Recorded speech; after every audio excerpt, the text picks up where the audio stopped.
What makes a good video game?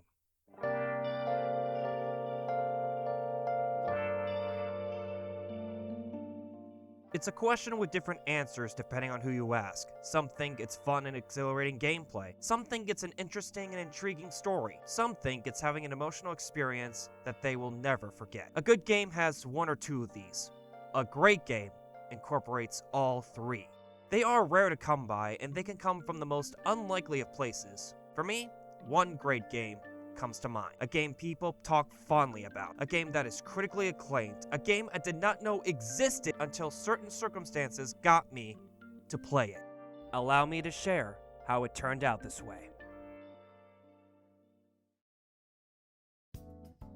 The Game Awards had their show on December 6th, 2018. During the show, they dropped a trailer that featured Joker from Persona 5. At first, people thought it was new content, but it was revealed that he will be the first DLC character for Super Smash Bros. Ultimate. It's worth noting that this took place one day before Ultimate was released to the public. This was such a big deal as it hyped up the first DLC pack while also being a third-party character in the more recent time. It was my first exposure to the Persona series. I did not know of its existence until this very moment. I thought, hey, that's cool, and just went about my day. Persona 5 had been out for over a year at this point. It was initially going to come out in 2014, but after delay after delay after delay, it came out on September 15th, 2016 in Japan, and April 4th, 2017 worldwide. This was around 8 years after the release of the 4th installment, so expectations were high. Atlus wanted to make sure this game would be the best in the series, and they delivered. As of 2023, it sold over 7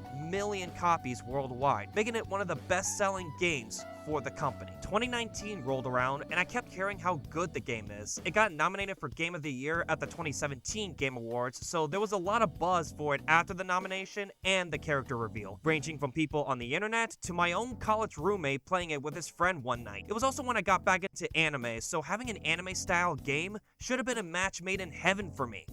But I didn't pick it up. I was so busy with school and working on the side that I was physically and mentally exhausted, especially since it took 80 to 100 hours to finish. I was scared of that commitment. What if I get it and don't enjoy it? What if I wasted my hard-earned money? There was so much going on that I didn't bother with it. But then, something interesting happened. Around March of 2020, two significant moments happened. First, I turned the big age of 21 and went to Atlantic City for my birthday. I had a fun time drinking and gambling for the first time. Surely won't affect me for the rest of my life. Second, 2 weeks after the trip, the whole world shut down due to a virus pandemic, which you probably know the name of. Everything was closed, no one could go out, and places that were once busy looked like a ghost town. So figuratively and literally, I got really lucky. Because of this, I had to go home from college and finish my junior year online. I'm sure you can tell, I was stressed. Not only because of school, but because of being stuck in one place to keep us from getting sick. I tried to find something,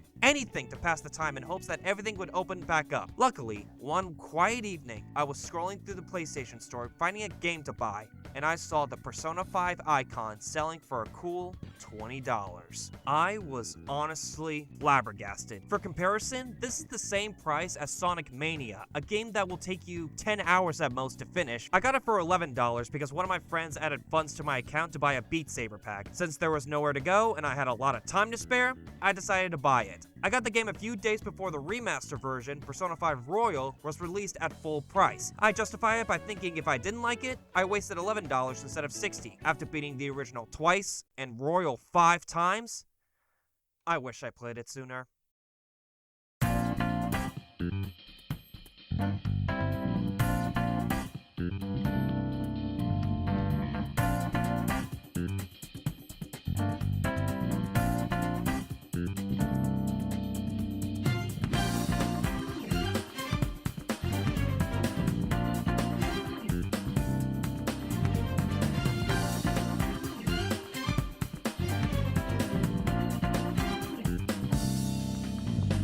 The original opening of this game is stellar. It's very different than your typical anime opening where they have important moments for that season, getting you hyped for what's to come.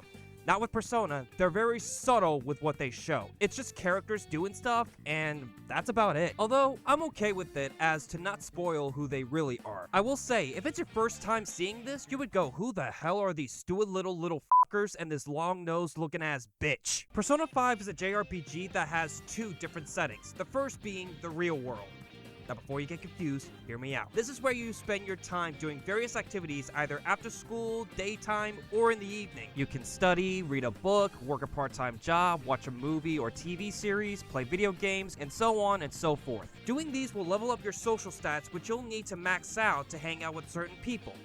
Yes, talking to fictional characters is vital to the game. These are called confidences. They have unique interactions and situations that give morals and themes to that specific character. How to rank them up is to select the correct dialogue option that the character would like to hear. The more points you get, the easier you'll rank them up. Each one has different abilities and skills that can help you infiltrate palaces. What are those, you may ask?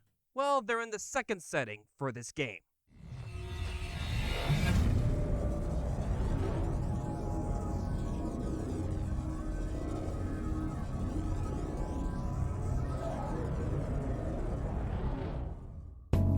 This is the metaverse. It's where you roam around palaces where rulers have their desires taken form. You have to figure out certain criteria in order to enter. You roam around to find the treasure deep within these palaces. Along the way, you do puzzles to unlock new areas and fight monsters called shadows. When you encounter one, you have a chance to ambush it to gain the advantage in turn-based combat. Here you select your attack, item, or tactics. There are 10 total attack types: melee, gun, fire, ice, wind, electric, nuclear, psychic, curse, and light. Physical attacks cost health points, and magic attacks cost skill points. You can use support skills to increase or decrease attack, defense, and accuracy/evasion. There are also status ailments, increased physical and magic attacks, and healing moves. Most of them you use with your persona. Personas and shadows are derived from psychology, where a persona is the idea that a person puts on a personality mask that is different than one's true self, and a shadow represents the unconscious and repressed parts of the personality. In this case, the characters are literally removing their mask, revealing their true selves to fight against the repressed monsters. If you hit a shadow's weakness, you perform a one more, meaning you gain another turn. The best option is to do a baton pass to your teammates, which will increase their attack, and if you get to the fourth and last member, the next move they do will cost you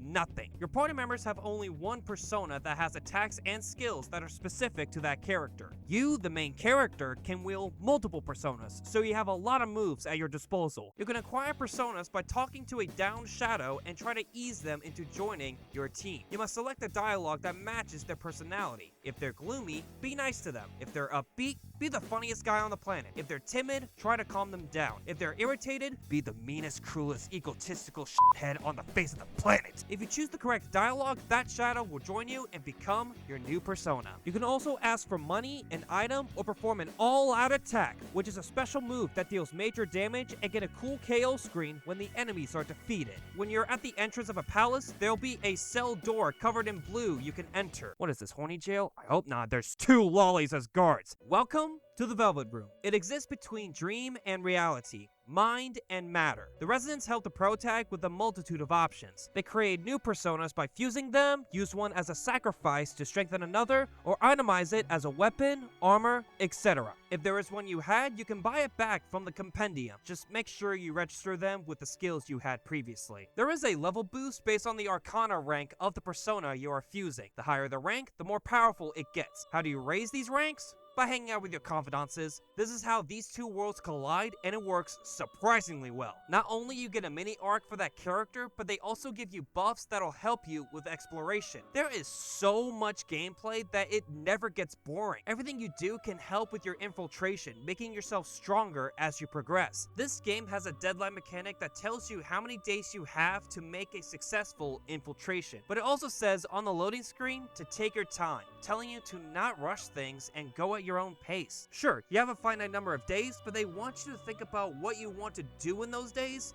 and plan accordingly. It's almost like it wants you to feel something, like it wants you to put yourself in this fictional world. So, it has a fun and unique gameplay mechanic that has you do things in the real world that will affect what you do in the metaverse. It also has you make an emotional attachment by taking your time, learning about the characters, and figuring out your next move. These two elements alone already make this game good, but there is one more element I mentioned at the beginning, and I believe this elevates the gameplay and emotions to greater heights. What makes it stand out above all other games I played played before. This alone makes this one of, if not, my favorite video game of all time. And that is the story.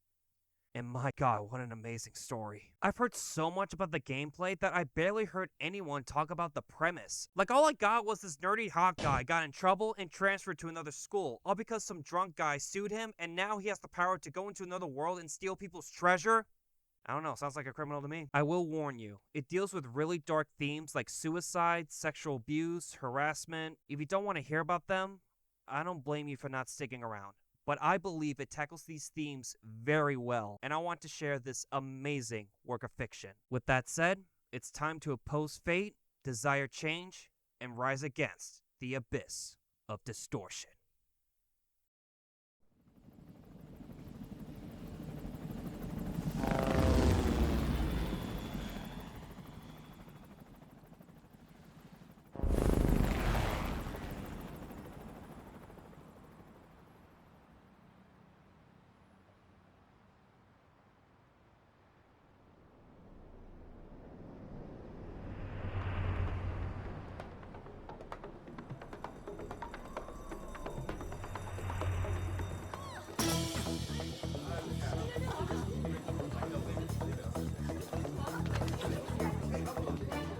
Our story begins at a casino. The protagonist, who goes by Joker, has infiltrated and is carrying a briefcase. He makes his move as men in black suits want to capture him. They eventually catch up and reveal their monstrous figures. Joker brushes it off as he leaps to one of them and takes off their mask. It transforms into a shadow, which has a more demonic presence. It shows you the turn-based combat, how you'll play these battles. Afterwards, Joker and the suits continue their chase until he rushes out of a window. That didn't help as a whole patrol squad appears, surrounding the Phantom Thief. He tries to escape them, but there were too many and ends up getting arrested. What follows is him getting drugged and beaten up by the authorities. We're not even 30 minutes in, and this is how it starts? After you name the protag, rightfully so, he gets put into an interrogation room with a prosecutor named Sai Nijima. She grills him, questioning how it was possible for him to commit these crimes and asks where it all began. And so, the story warps back in time to how it all happened.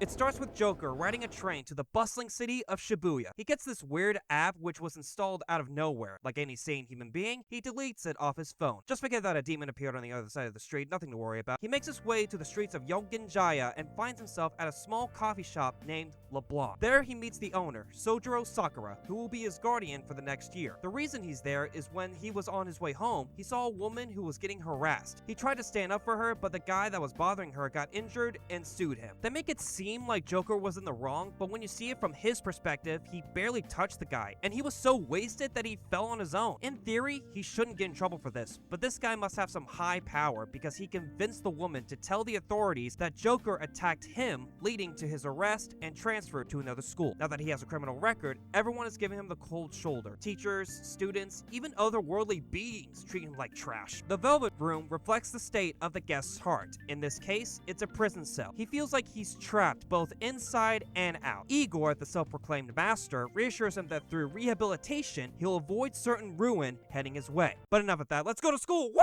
He rides the train to Shujin Academy and takes cover since it started raining. And now the app is back. Great, can this get any worse?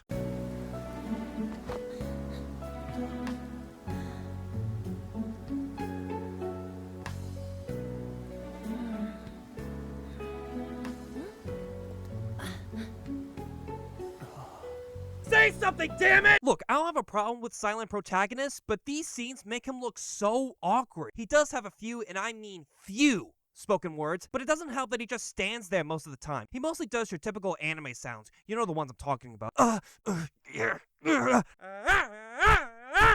Without him actually talking, it almost makes him come off as creepy. Speaking of creeps, the guy gives this girl a ride to school and asks Joker if he needs a lift as well. Being the virgin he is, he rejects. However, there's something fishy going on as there's a glimpse of her looking uncomfortable, hinting that she accepted against her will. We get some answers from this blonde guy who may or may not become our best friend, and even though he's a great character, he gets treated like an effing joke. Seriously, why does Japan hate him so much? He explains the guy in the car is named Suguru Kamoshida. He is the PE teacher of Shujin, who is described as the king of the castle, doing whatever he wants. You can tell this kid kid hates his guts. He finds out that Joker is a transfer student and realizes he has no idea who Kamoshida is. Remember when I said you needed certain criteria to enter someone's palace? Well, the weird app picked up on their conversation, and while the boys make their way to school, it has transformed into a castle. And I mean, it's literally a castle. The exterior, interior, there are even guards in armor, which is bad since they captured the boys and locked them up. This is the second time Joker gets taken away by authorities. Third if you include the casino. He can't catch a damn break. Time passed, and the ruler of the castle shows himself, who happens to be Kamoshida. Before you ask, he's only wearing a Speedo underneath the cape. It's fucking disgusting. As the king, he sentenced them to their deaths. Just when their situation becomes dire, a mysterious voice berates Joker for sitting back and doing nothing. It reminds him of his previous decision, asking if it was a mistake. After heeding his resolve, he screams in agony, feeling some sort of power building up inside. He stops Kamoshida from killing Blonde Guy and then orders his guards to kill him first. Then a rush of power exerts from Joker's body, which leads into, in my opinion, one of the coolest transformations I have ever seen.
Joker has awakened to his persona, Arsene. With his rebel soul taken form, he decimates the guards with ease. They pick up one of the guards' keys and locks up the king. Of course, they have so many questions about the situation, but right now, their top priority is getting the hell out of there. During their escape, they run into some inmates that look kind of familiar to them, except for the last one. This, cat? I am not a cat.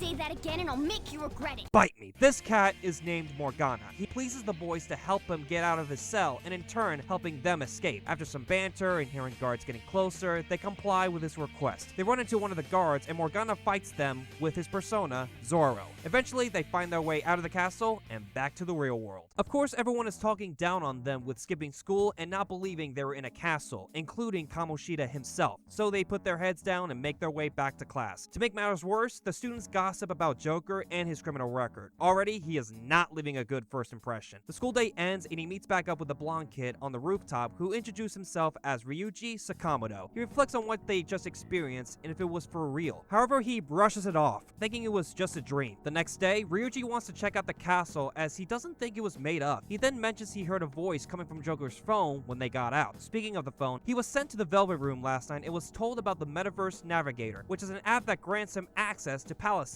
All you need is the person's full name, the real world location, and distortion, meaning what the person thinks of the location. In this case, Kamoshida, Shujin Academy, Pervert, Castle.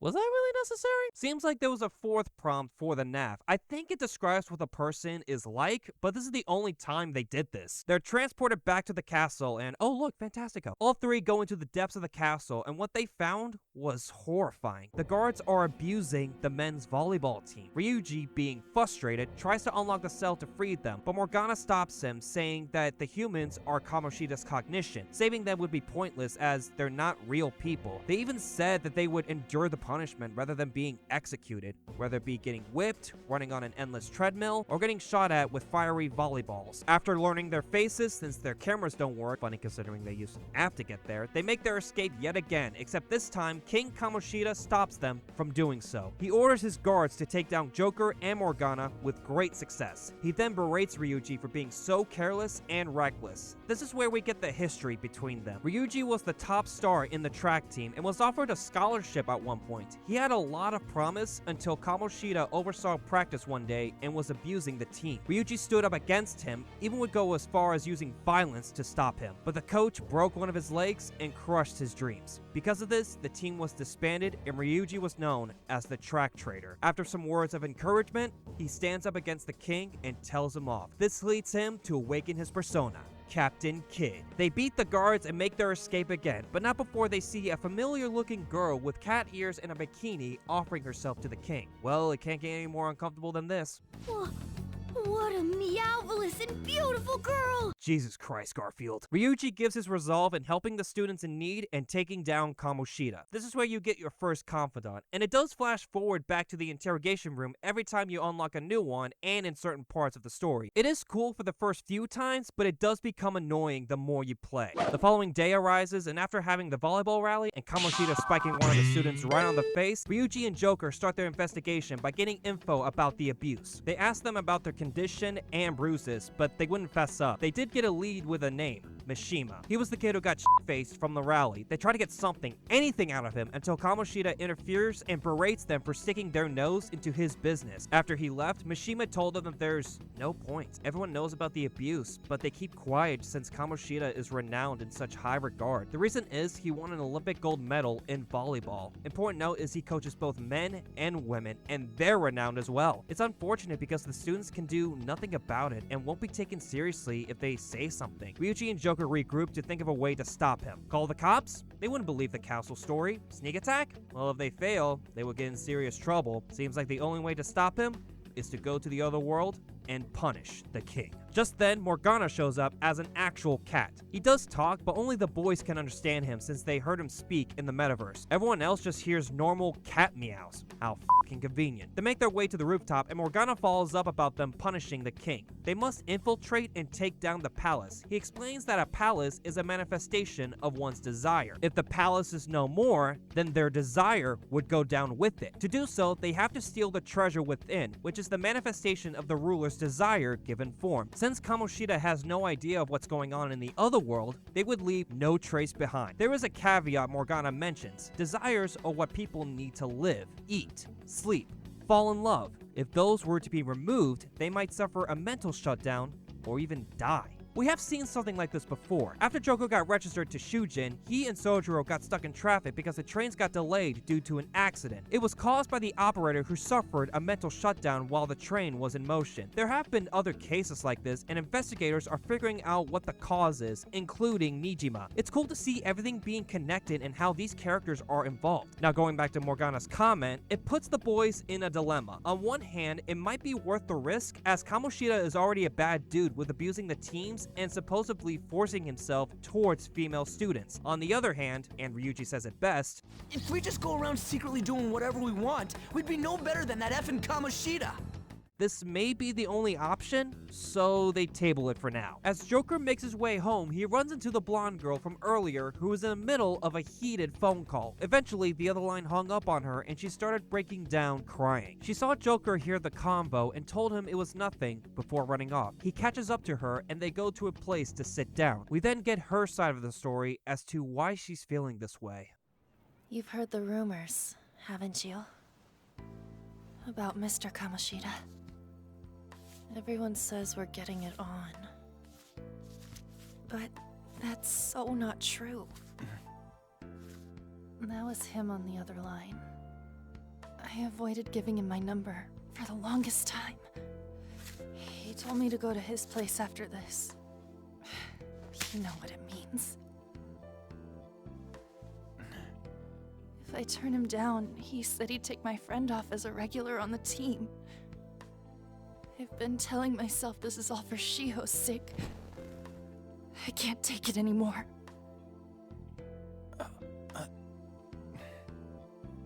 I've had enough of this. I hate him. But still, Shiho's my best friend. She's all I have left in that sorry excuse of a school. Tell me, what should I do? Sorry, I shouldn't have asked. It's not your problem.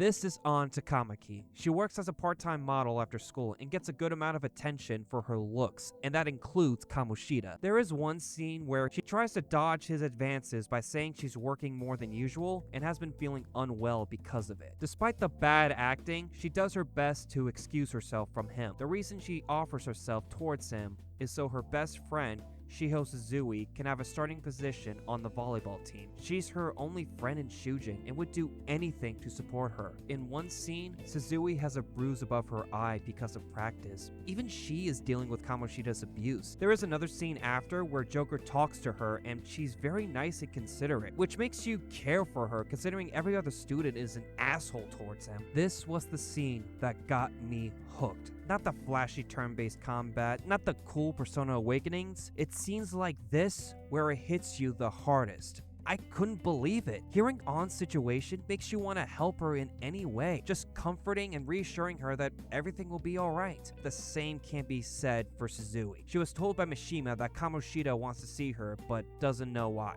One thing's for certain, it's not gonna be good. Another day, another typical school outing. This is not what I signed up for. 808! He asks Joker if he made up his mind about the offer, but before he does, disaster strikes. Wait, she's going to jump! Suzui? Shiho? For real? Come on, let's go. Hey, stay in your seats. Do not step foot outside of this room. No way! Huh? Is she gonna commit suicide? It's Suzui! Shiho Suzui! Huh? Suzui-san? Let's go look.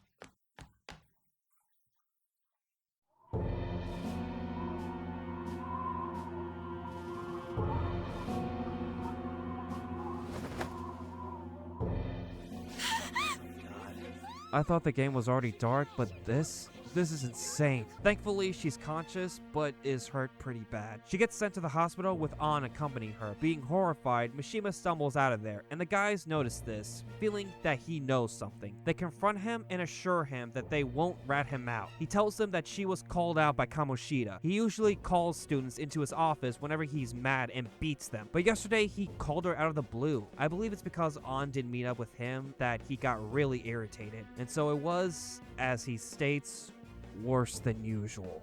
Now let me ask you, what's worse than a grown male teacher physically assaulting a young female student?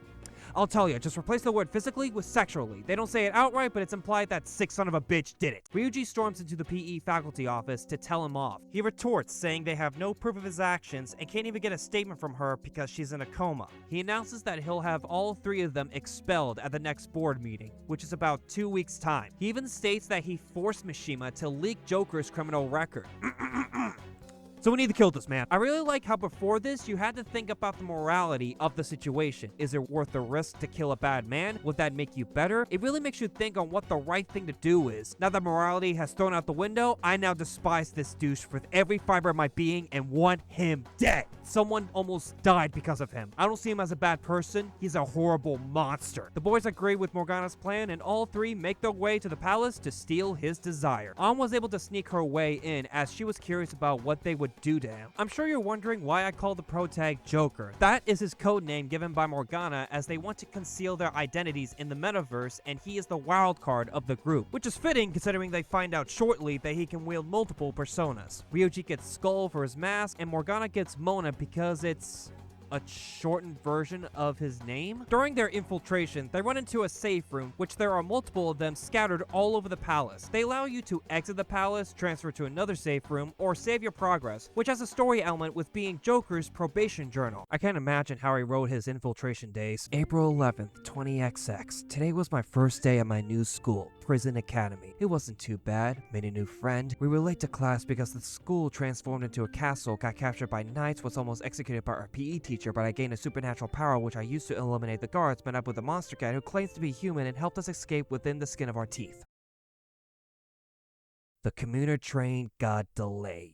They hear commotion outside the room. They find out that An was taken by shadows. Not long after, the king makes his presence known. He berates her for not coming on to him, so he had Suzui take her place. The guys try to save her, but they're in a pickle with the guards around her. She is sick and tired of being toyed around, and that rage led her to awaken her persona, Carmen. And with that, the Phantom Thieves have assembled. After the fight, Kamoshida runs off and An tries to follow suit but is exhausted due to just awakening her powers. The best course of action is to retreat and regroup. The next day, Joker and Morgana go to the clinic in Yokinjaya to get medicine, and the following day meet up with Ryuji in Shibuya to go to a weapons shop to get new weapons and armor. Now they're available to prepare for your infiltration, and you may get a confidant with them that'll give you discounts on rare items. You also unlock the ability to make tools in your room like lockpicks and such.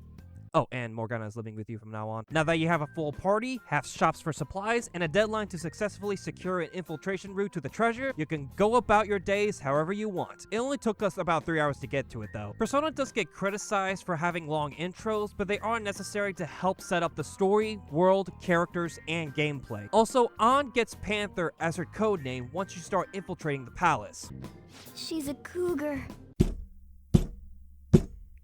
Buddy, you don't got that Puss in Boots riz. Besides, she's illegal. But the age of consent in Japan is 16. It's still weird. Palaces can take a while with their puzzles, shadows, and bosses. Its layouts are fixed, but there is a lot to explore and find goodies from chests, which some can only be opened with a lockpick. I highly recommend doing them in one day so that you can use your other days to increase your social stats and hang out with confidences. The castle has you pull switches, insert books to the correct shelf, pull more switches, find and take keys from guards, pull even more switches. Eventually, they reach the top of the castle to find the treasure. It is intangible, meaning they can't just grab it and run off. They must go back to the real world and send a calling card to the ruler for the treasure to materialize. Once you're ready, the next day has the school bulletin boards covered in calling cards. Kamoshida sees them and with an angry tone wants to know who is responsible. This is their confirmation that the treasure has been given form and is ready to be stolen, but it can only be done on the same day. So they go back to the castle and try to take the giant ass crown, but the king spikes it out of their hands. Of course we're getting a boss fight. You think it would be that easy? Very fitting of him that he would morph into a disgusting creature. These boss battles can take really long to beat if you don't have the right strategy and resources. He has a lot of health and can regain it with his golden cup that is filled with bodies. Take that out first and go back to him until it gives you a prompt that turns the battle in your favor. For Kamoshida, you send someone out to take his crown on the top of his head and have the others distract him by attacking and doing enough damage. If successful, he'll be dazed and you'll wail on him until his health is 0. The gang goes to retrieve the crown until Kamoshida, being the persistent asshole he is, tries to run away with it until he is on a ledge at a dead end. He crashes out saying he's doing this for everyone. At this point, I'd rather he died, but we don't get that. I do like how An gives him some shit with the parallels between him and Shiho, that he's seeing the same view she did. She shoots fire at him to make him give the gang his crown, and with that, he learns the error of his ways and disappears to return to his real self.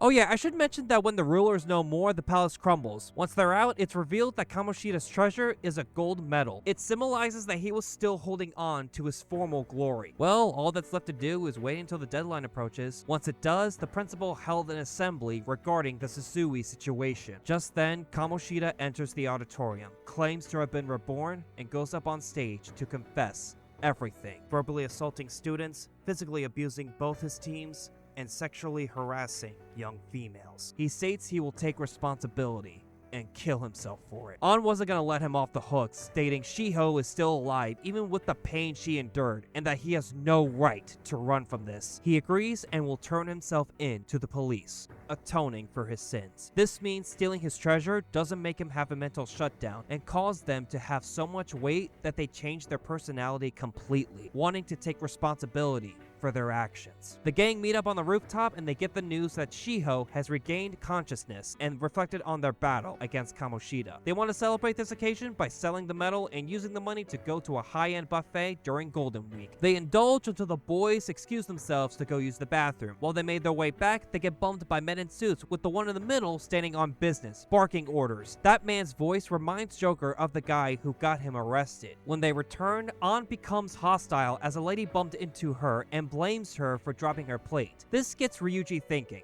He wants to continue as the Phantom Thieves. They risk their lives to take down someone like Kamoshida, and people are thanking them for their efforts. There are so many others doing awful things to people. Having this power would change society and give courage to those in need. This marks the start of the Phantom Thieves organization. This whole arc is the perfect introduction for this game. It does a great job of grabbing your attention with its dark themes and story beats. I wouldn't have played it for 5 hours on that first night if it didn't. If the game ended here, I would have been satisfied with how everything turned out. But the characters here, having the resolve to change the hearts of criminals, make you, the player, want to keep going just to see how the next arc will unfold.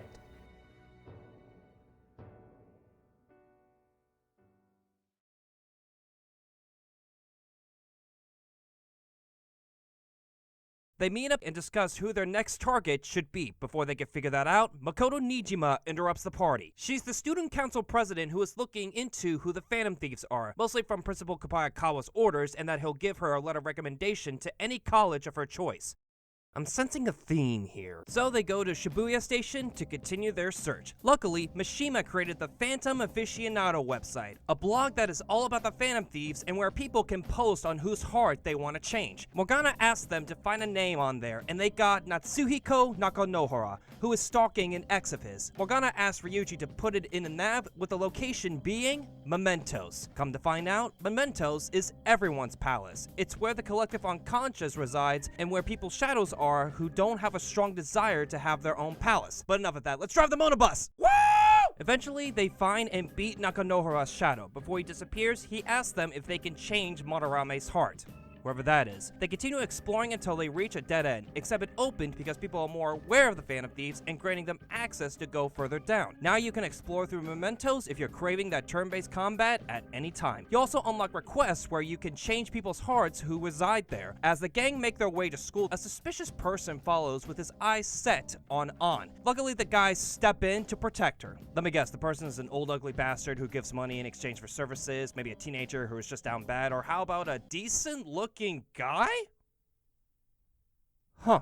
This is Yusuke Kitagawa. He is a second-year student at Kosei High School. He has a scholarship with them for art. The reason he was following them was because he wanted An to be her model for his next art piece. He gives her 3 tickets to his sensei's exhibit, who happens to be Ichiriasai Madarame, the same person who they heard in Mementos. So the next day, they go to the exhibit to see what Madarame is like. Apparently, he lives in an old shack and does a wide variety of art styles. He seems like a nice guy on the surface. An checks out one of the paintings with Yusuke and gets the sense it has a frustrating emotion to it. Yusuke reacts with a bit of sadness. She asks what's up and he drags her to find more paintings. When this happened, I knew.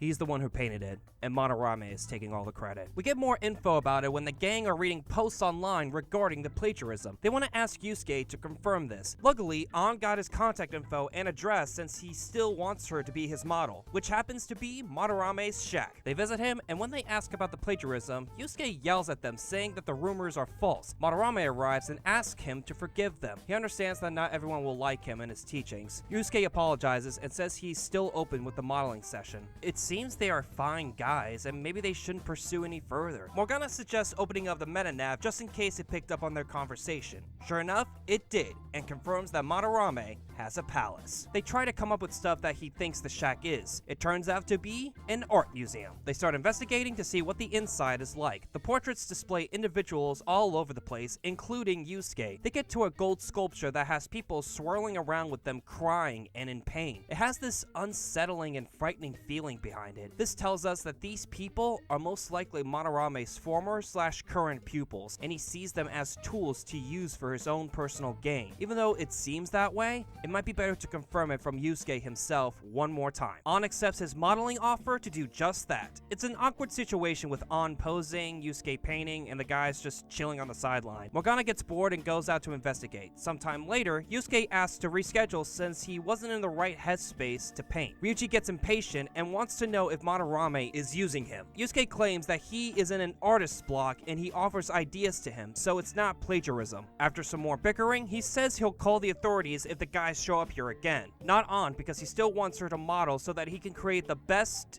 nude painting ever. Oh my god. Oh. god, I can't. I really can't. Why is Japan like this? Why do they think this is funny? All that's left is to go back into the palace and steal Madarame's treasure. Unfortunately, they are stopped by a giant door with infrared lasers blocking their way forward. Morgana recognizes the door design. He saw a similar door with a hefty lock while he was investigating the real-world shack. They leave the palace, and Morgana explains that the only way to get the door open is to have Madarame see the real one open in front of him. This should change his cognition that the door is openable. The only way to do that is to have On do the nude modeling with Morgana accompanying her to picklock the door, and the guys will be in the palace to make sure the door won't close again. With that, the plan is set in motion. Have you gained some weight? Okay, this is pretty funny. Shenanigans arise, and eventually they get to the hallway where the locked door is. An tries to convince Yusuke to work in a room with a lock, but her acting is so bad. So bad that Morgana is flabbergasted. For once, I agree with this pussycat. He unlocks the door just in time for Madarame to see it open. They made the door in the palace open for Joker and Skull to run in and shut the security down. Back in reality, An turns on the lights, and the room is filled with duplicates of the painting Sayuri. It was Madarame's first art piece and what inspired Yusuke to become an artist. It was said that the original was stolen from one of his former pupils. He made copies because a buyer of his wanted them, knowing they weren't original. He needed the money to pay off his debt and to further his pupil's talents. Yusuke buys into it, but An thinks that something doesn't add up. She asks how he was able to make copies if the original art piece got stolen. He found a finely detailed photograph in an art book. She believes he's lying for the purpose of people who are a fan of art have a keen eye and wouldn't want to buy some cheap knockoff. Morgana mentions that the one covered seems different. An takes it off, revealing that underneath is the real Sayuri. Yusuke is shocked to see it there with his own eyes. He demands his sensei to tell the truth. He then reports them to his private security company to take them to the police. With this dire situation, they have no choice but to go to the palace. Since Yusuke was trailing them, he arrives as well. Yusuke is in disbelief in the world he's in. He doesn't want to believe the sensei he knows would have a world as cruel as this. They try to escape but got blocked by a horde of shadows. Shadow Madarame makes his appearance and welcomes them to his museum. Yusuke asks him what is the meaning of all this. The truth is, he steals his pupil's works as his own. He believes it's easier to steal from children who have no power to fight back. As for the Sayuri, he lied about it being stolen so that he can announce that it has been found and you can only have it for a hefty price. What a scumbag! Yusuke is in a sheer amount of frustration hearing this and won't forgive his sensei for the pain and trouble he caused. This leads him to awaken his persona, Goemon, and promise to bring his sensei to justice. Afterwards, they sit down to discuss if Yusuke knew all along. He saw strange men arriving in the shack, and the plagiarism is a common affair. He had suspicions, but couldn't believe he would do such a thing. The reason he kept denying it and didn't want to leave was because he owed his life to him. He never knew his father, and his mom died in an accident when he was 3. Madarame was the only parental figure in his life, so hearing the truth for himself was heartbreaking.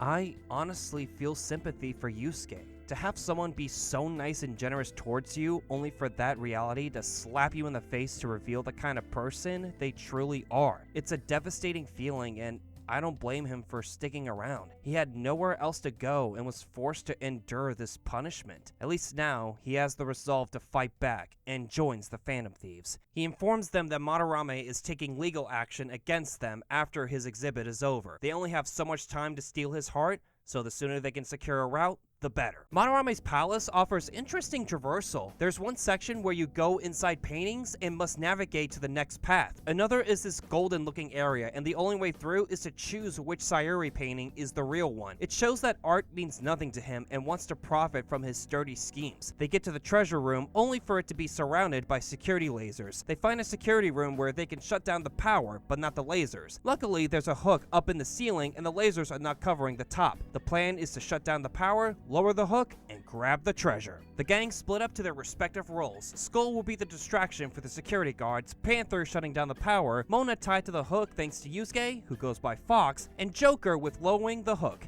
Everything goes flawlessly, except guards surround the area, which lead the gang to go out the window, climb down to the plaza where the door was, and Morgana, not keeping it in its non-existent pants, reveals the treasure to be that. They almost got captured from Madarame's trap. He switched the treasure to catch them off guard. Yusuke pleads with him. He wants him to understand his pain regarding the truth about his foster father. Madarame says the only reason he took him in is because of his ties with his mother. He then shows the treasure, the genuine, true Sayuri. Before it was just a woman looking down, but it's revealed that she is carrying a baby. Turns out the baby is actually Yusuke, and the painting itself was a self-portrait of his mother. The reason Madarame blocked him out was to leave the gaze she had a mystery, letting art snobs eat it up and theorize why she had that look in her eyes. We then find out that she didn't die from an accident, but rather more sinister. I've heard that you destroy your art once they outlive their usefulness. Did that include my mother as well? She just so happened to have a seizure in front of me. That's when a thought crossed my mind. If I don't call for help and leave her be, I could obtain her painting without any strings attached. No. You let her die? Okay, he's not a scumbag. He's a piece of shit. We get to the boss fight and his face is disfigured as paintings. It's truly disgusting. If one of them is down, after your turn, it revives itself, so you need to take down every facial part at the same time. Eventually, he'll throw black paint at you to make you more vulnerable to attacks, so it's only fitting to throw it back at him, give him a taste of his own medicine. Afterwards, he pleads with the group to spare him, claiming he didn't want to return to the life he once had. Yusuke berates him into swearing he'll return to the real world and admit his crimes. He does and asks about the other one in the black mask. There's no one in the group with a black mask. Maybe Mona, but I can't tell if he has one. Now we have a new revelation. Someone else is entering the metaverse and is killing palace rulers. Before they could get another word, the palace started collapsing and they were forced to flee. They are concerned about this other metaverse user, but for now, Yusuke has the genuine Sayuri, baby and all. His former sensei had a change of heart. He can now press forward and fight against injustice alongside the Phantom Thieves.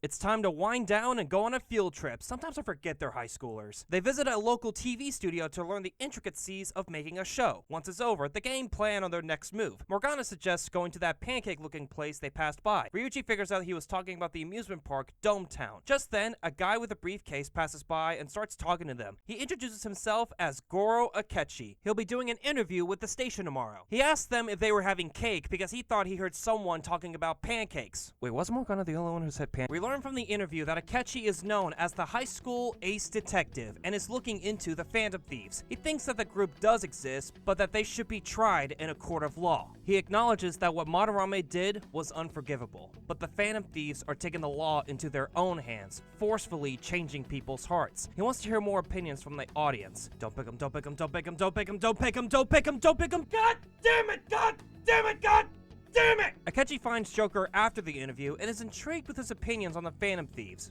If you think them doing better than the cops is intriguing, he understands why he supports them. He thinks that adults use the young while they do as they say. There's more to this ace detective than meets the eye. Ryuji doesn't think so. He hates how he bashes on the Phantom Thieves. I mean, he's being very open about it. I get being quiet might be more suspicious, but someone will find out if you keep doing so. See what I mean? If you remember, Makoto is looking into the Phantom Thieves at the principal's request. The group thinks she's onto them, and they berate her. An mentions that she always takes the teacher's side, and would have known about Kamoshida. Makoto fights back, asking what she did to help her friend Shiho. She said there wasn't anything she could do. Ryuji then drops a bombshell, saying if the Phantom Thieves are helping people, he'd root for them no questions asked. They're more dependable than some people he knows, making a little jab towards her. This tension revigorated the group's motivation to change people's hearts. I want to feel bad for Makoto, but her spying on them doesn't help her case at all. Only I could. I take it back, I feel fucking terrible. Yusuke being Yusuke left the dorms for being filthy and noisy. Bro is broke as and yet passed up on free room and board with a scholarship. These characters, they're ridiculous, I swear. He was hoping to stay at Ann's place, and of course, she said no. They threw out ideas until Morgana invites him to LeBlanc. Bitch, you act like you own the place. This leads the gang to throw a welcome party there for Yusuke. My first thought was, is Sojiro gonna be okay with this? Yeah, he's okay with this. While they're getting things together, we cut to Makoto and Sai eating dinner. They're sisters if you didn't know. They're watching Akechi's interview we saw earlier. Makoto questions if stealing someone's heart to make them confess is a crime. Sai tells her to think about her future instead of childish things. You could tell she wants the best for her, but Makoto is contemplating what she really wants. Back at LeBlanc, Yusuke asks Ryuji and Joker about their past. Since we know about him and Ann, it makes sense to have them in the spotlight. My dad left when I was young. Ever since then, it's just been me and my mom. I was actually trying to get a track scholarship so I can make things easier for her. In the end, I just screwed it all up. Turns out I'm a pretty bad son, huh? Back when I was a first year, my mom got called out to school for me raising my hand at Kamoshida. All the teachers kept hounding her for what I did, but she just stayed quiet through it all. I'll never forget the look she had on her face, though. On the way home, she apologized to me for being a single mom and all.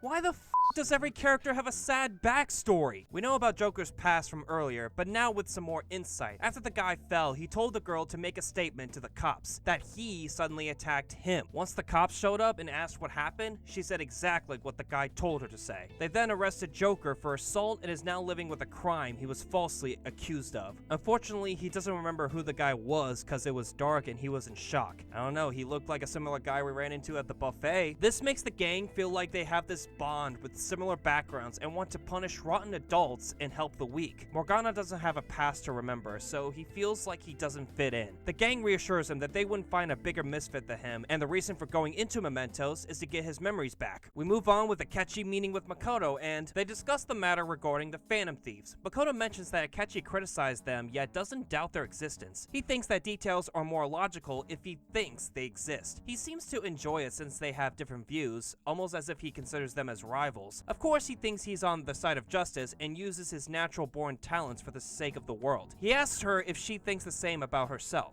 She doesn't answer, leaving him to believe that she is the good girl type of pushover. Can we give her a break? She doesn't need to be treated like this. God, I want to give her a hug even though she's a computer model with textures. The next day, Joker is reported to the guidance office. Makoto asks him about the Phantom Thieves. With no response, she pulls out her phone and plays an audio recording of the conversation when Ryuji was going off. Joker gets a call during this, and of course it's Ryuji asking to meet up for their Phantom Thieves meeting. Him and his big fat mouth. He has no choice but to lead Makoto to them. This time, she doesn't turn them in. She wants to prove what they're doing is just. If so, she'll erase the recording and end her investigation. Makoto tells them there's a criminal organization targeting Shujin students. All they need to do is change the heart of their boss, except no one knows their name. That means the gang need to investigate because without a name, they can't infiltrate. They learn the job takes 10 minutes, is good for people who don't stand out, and involves a small envelope. They do get paid, but they must spend it quickly. With this info, we can concur that the Mafia is forcing people to sell drugs and leave no traces behind. Unfortunately, they haven't been successful. They want to find someone who is a part of the Mafia and ask about the job. While they do, Makoto finds Joker and asks how the investigation is going. Just then, a guy offers them a delivery job. She asks if it was delivering suspicious material. He gets defensive with her and Joker steps in. He leaves them, saying it was a joke. She was surprised about Joker's actions and thanked him for his help.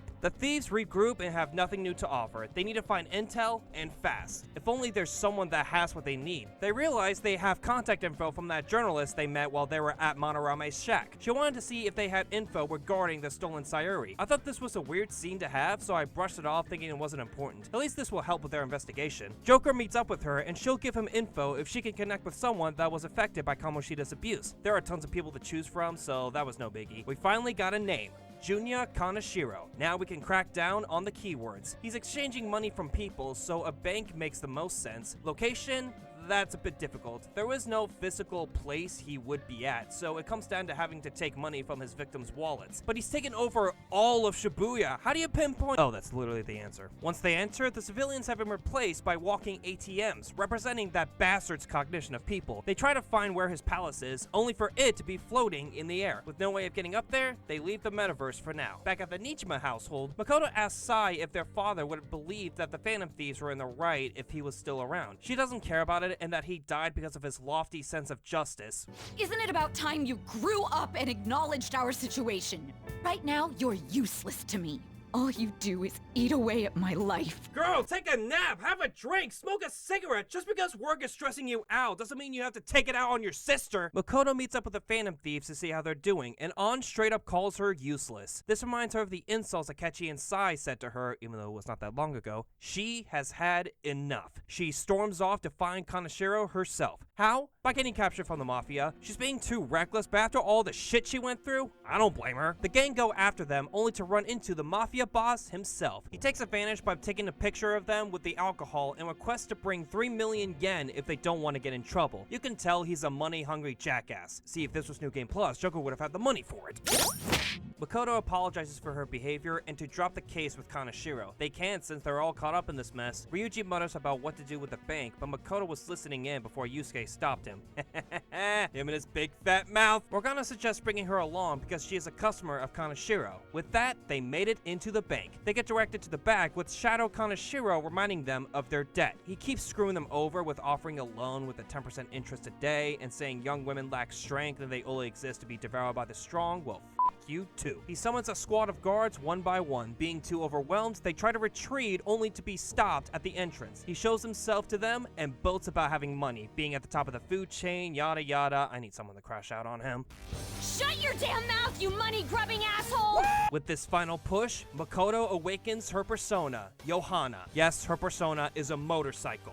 A fucking motorcycle. Woo! Yes, queen! That's her codename, by the way. Kaneshiro's palace really makes you feel like you're in a bank heist. You make your way to the top of the elevator to go into the basement. There, you take down some guards to get keys to unlock a vault, which has money scattered all over the place. It's playing into how greedy he is. They make their way further down until they reach a place that resembles a lock. You find these pages from Kaneshiro's journal and use them to put in codes to unlock a new section until eventually you reach to the center and find the treasure. After sending the calling card, they go to the same place as before, but the treasure is not there. Only Kaneshiro and his lackeys. After some banter, he transforms into a fly. Very fitting, considering he is an annoying nuisance to everyone he steals money from. He tries to act cool, but I feel like if I punch him in the face, he'll be crying like a little bitch. He's one step ahead thanks to his gigantic guardian robot, Piggytron, loaded with turrets, missiles, and fart gas. Disgusting, I know. His deadly move is rolling on top of it, bulldozing the party. To stop him, you choose a party member to throw an expensive item. If successful, he picks it up, gets distracted, and be able to wail on. Once the battle is over, Kaneshiro is upset at them with their sense of justice, how their power can be used for profit, doing whatever they want to other people's palaces.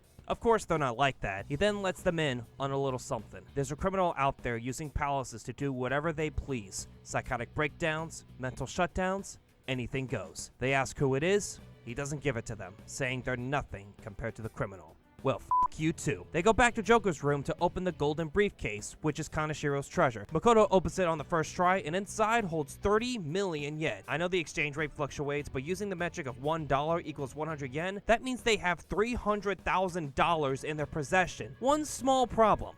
The money is fake. Well, you too! He has a change of heart, which alerts both Sai and Akechi because the thieves took down a criminal even the police couldn't crack down on. Makoto tells the principal she's ending her investigation, saying she thinks that they are in the right of justice. Crazy how she went from trying to find them to being a part of it. Once she leaves, he calls someone regarding the Phantom Thieves investigation. He tries to play it off, saying why would anyone be interested in a petty case like this? It doesn't work, obviously. This tells us that the principal knows someone who is looking into them, but for now, the group can rest for a bit. As for Makoto, she'll be okay. I finally found a place where I belong. Before we continue, I want to talk about the villains in this game. It does not hold back on how evil they truly are. So far, we have gotten a teacher abusing and harassing his students, a scammer trying to profit from art he plagiarized, and a crime boss who only cares about money. Some people think it would have been better if they were good turned bad characters instead of being one-dimensional. But that's kind of the point. This game wants you to hate their guts. Sure, having backstories would help their character, but this game wants to show you that there are some downright evil people in this world. They don't need a backstory to show they were once good people. Do I really need to feel sympathetic for a pedophile, an AI supporter, and a mafia boss? Of course not. They did a great job of making them the vilest people on the planet. It makes you think about where the story will go from here. You would think changing the hearts of evil people would be the norm going forward. Or so I thought.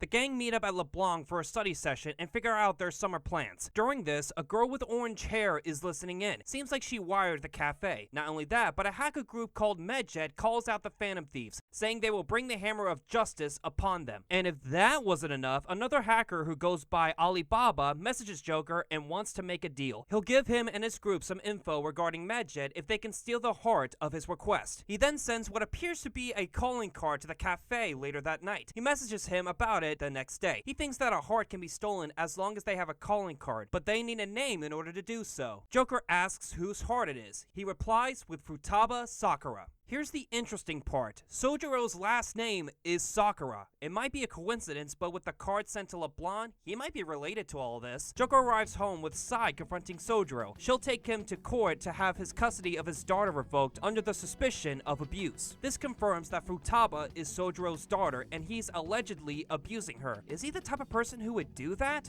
I don't know. He was so mean to Joker at the start, but he became a lot nicer when he met his friends. I hope he's not, but there are people who might have a darker side to them. Alibaba becomes annoyed that they haven't stolen Futaba's heart yet. The gang messages back saying they want to meet in person for some intel. It'll be difficult for him since he has his reasons for not going out. He realizes that they steal hearts directly and calls off the deal.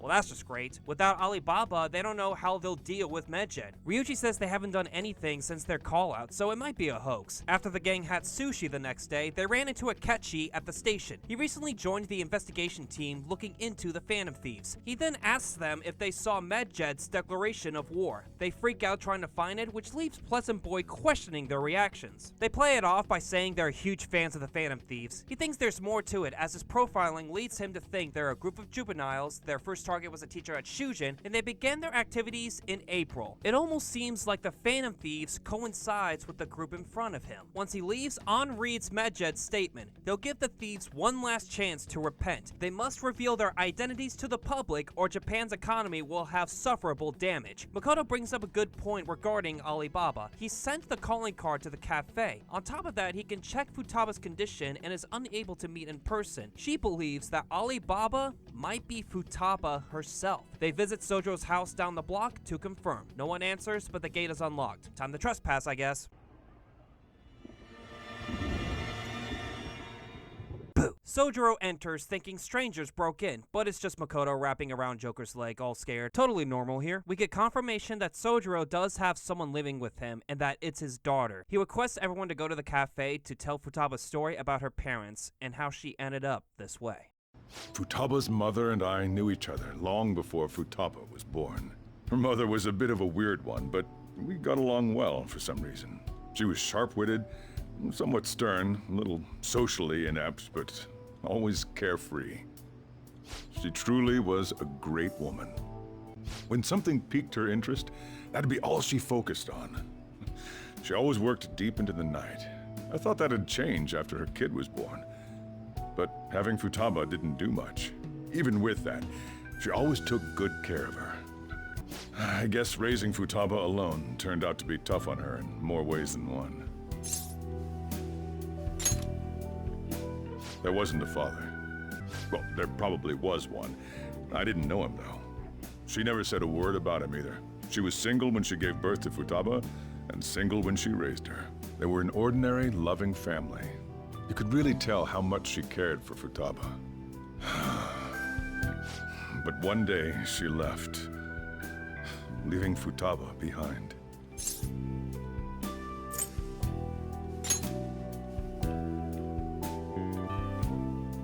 Yes, she committed suicide. Threw herself into the street, right in front of Futaba's eyes. Shocking doesn't begin to describe that. It's gotta be devastating for a kid. Well, a lot happened after that, but I ended up taking custody of Futaba. First, she was so depressed, she wouldn't even talk to me. I kept talking to her, though, and she started opening up to me, little by little. That's when I found out. Futaba blames herself for her mother's death. What? But why? That part she's never told me. I wanted to know what led her to believing that, but I decided not to rub salt in the wound. Then, a few months ago, she started getting real scared. Even when nothing was happening, she'd say things like, "I hear voices," and "Mom is looking at me."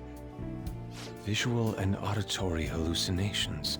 Have you taken Futaba to a doctor? I wanted to, but she refused.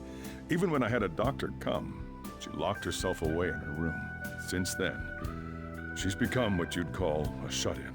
She won't take a single step outside the house, or even try to see other people. Futaba is, well, a unique girl. She's so quick-minded that conversations with her tend to jump from one topic to the next. It seems like she's always coming to conclusions in her head. There's a lot I don't get about her. What Futaba needs is a safe place where nobody will threaten her. Somewhere she can be at ease. That's why I won't do anything she doesn't want. I don't make her do anything she's unwilling to either. Then again, I know that's no way for her to live. It's all I can do, though.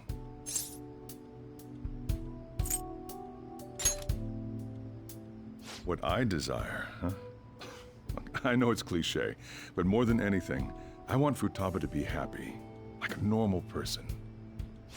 Well, that's that. So, can you just leave her be? A palace is a manifestation of a person's distorted desire. That doesn't mean they have to be evil. Instead of changing the heart of a bad person, this is someone asking for a change of heart. Futaba doesn't want to have this trauma to be her demise. She wants someone to save her from her pain. It's subverted my expectations as to how the story will continue. This game is giving me surprise after surprise, and I'm grateful for it. It keeps me on the edge of my seat. Instead of taking down someone evil, we're saving someone who is not in the right headspace.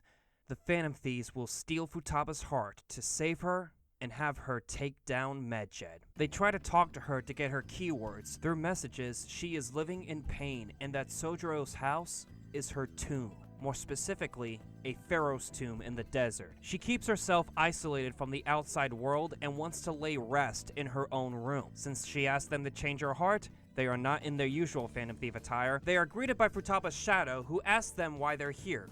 To steal her treasure, of course. We then hear voices saying, "You killed her. You're a plague. It's all your fault," and "murderer." She truly thinks she killed her mother. She disappears, saying she'll remain in this tomb until she dies. Then their Phantom Thief attire appears, showing that she sees them as a threat. Back in the real world, the real Futaba is hearing those same voices we heard from the palace.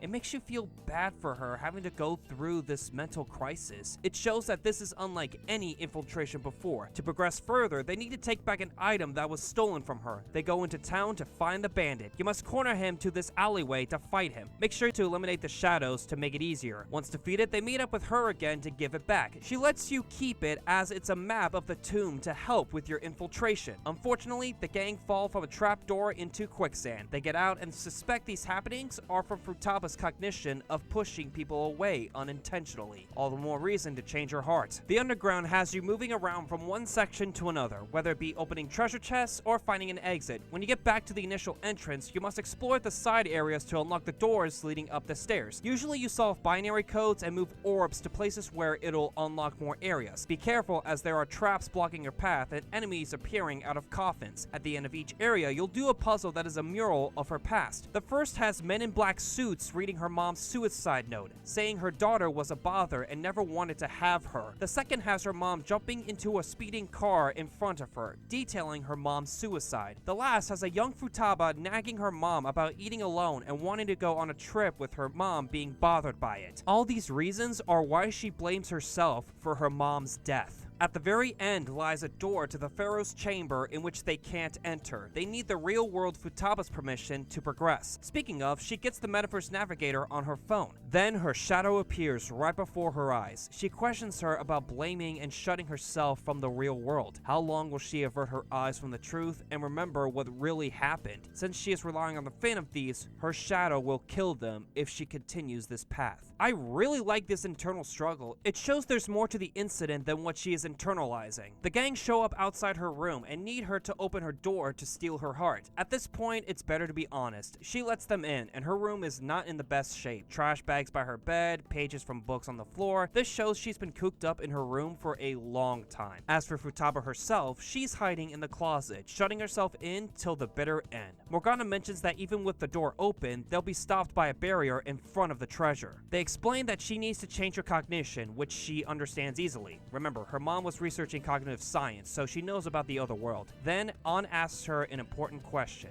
Did she really kill her own mother? The mother Sojiro talked about was completely different than her cognition. She wants the truth from her own mouth. Unfortunately, her heart is so distorted that she can't remember. An apologizes for asking, saying she's been through a lot herself.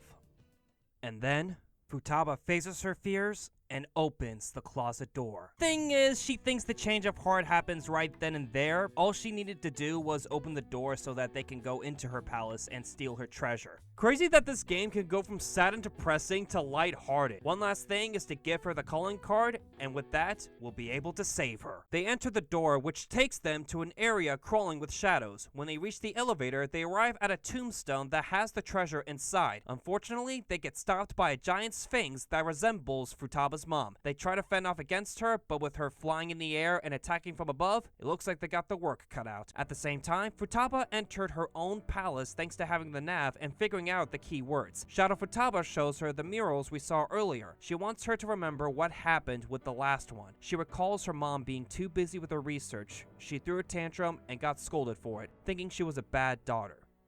But there was more to it. My research is almost over.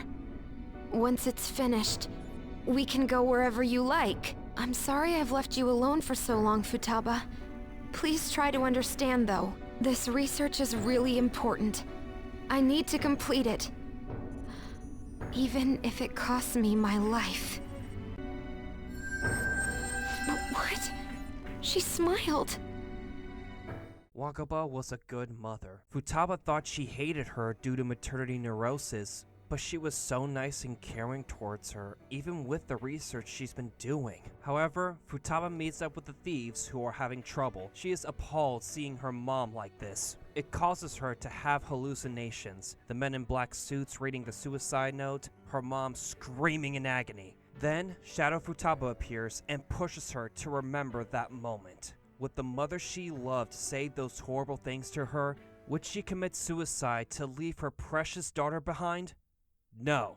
She cared for her. She loved her. The note was a total lie. She was used, orchestrated by the men in black suits to shift the blame to her. They traumatized her so much she manifested her own palace. She won't be deceived anymore, and that the mom in front of her is just a fake created by those horrid adults. This frustration leads her to awaken her persona, Necronomicon. This might be my favorite awakening in the entire game. She went through so much and realized what she thought about her mother was wrong and wanted to get back at the adults who took advantage of her. Now, she's not a fighter, but acts as a supporter, which can be important to a team. And my god, she is supporting. She can shield off the boss's dive attack and make a big crossbow to deal massive damage and make her fatigued. She is turning the battle into your favor. Overall, this is one of the best arcs in the game for me. Great palace, great boss fight, and especially a great character arc for Futaba.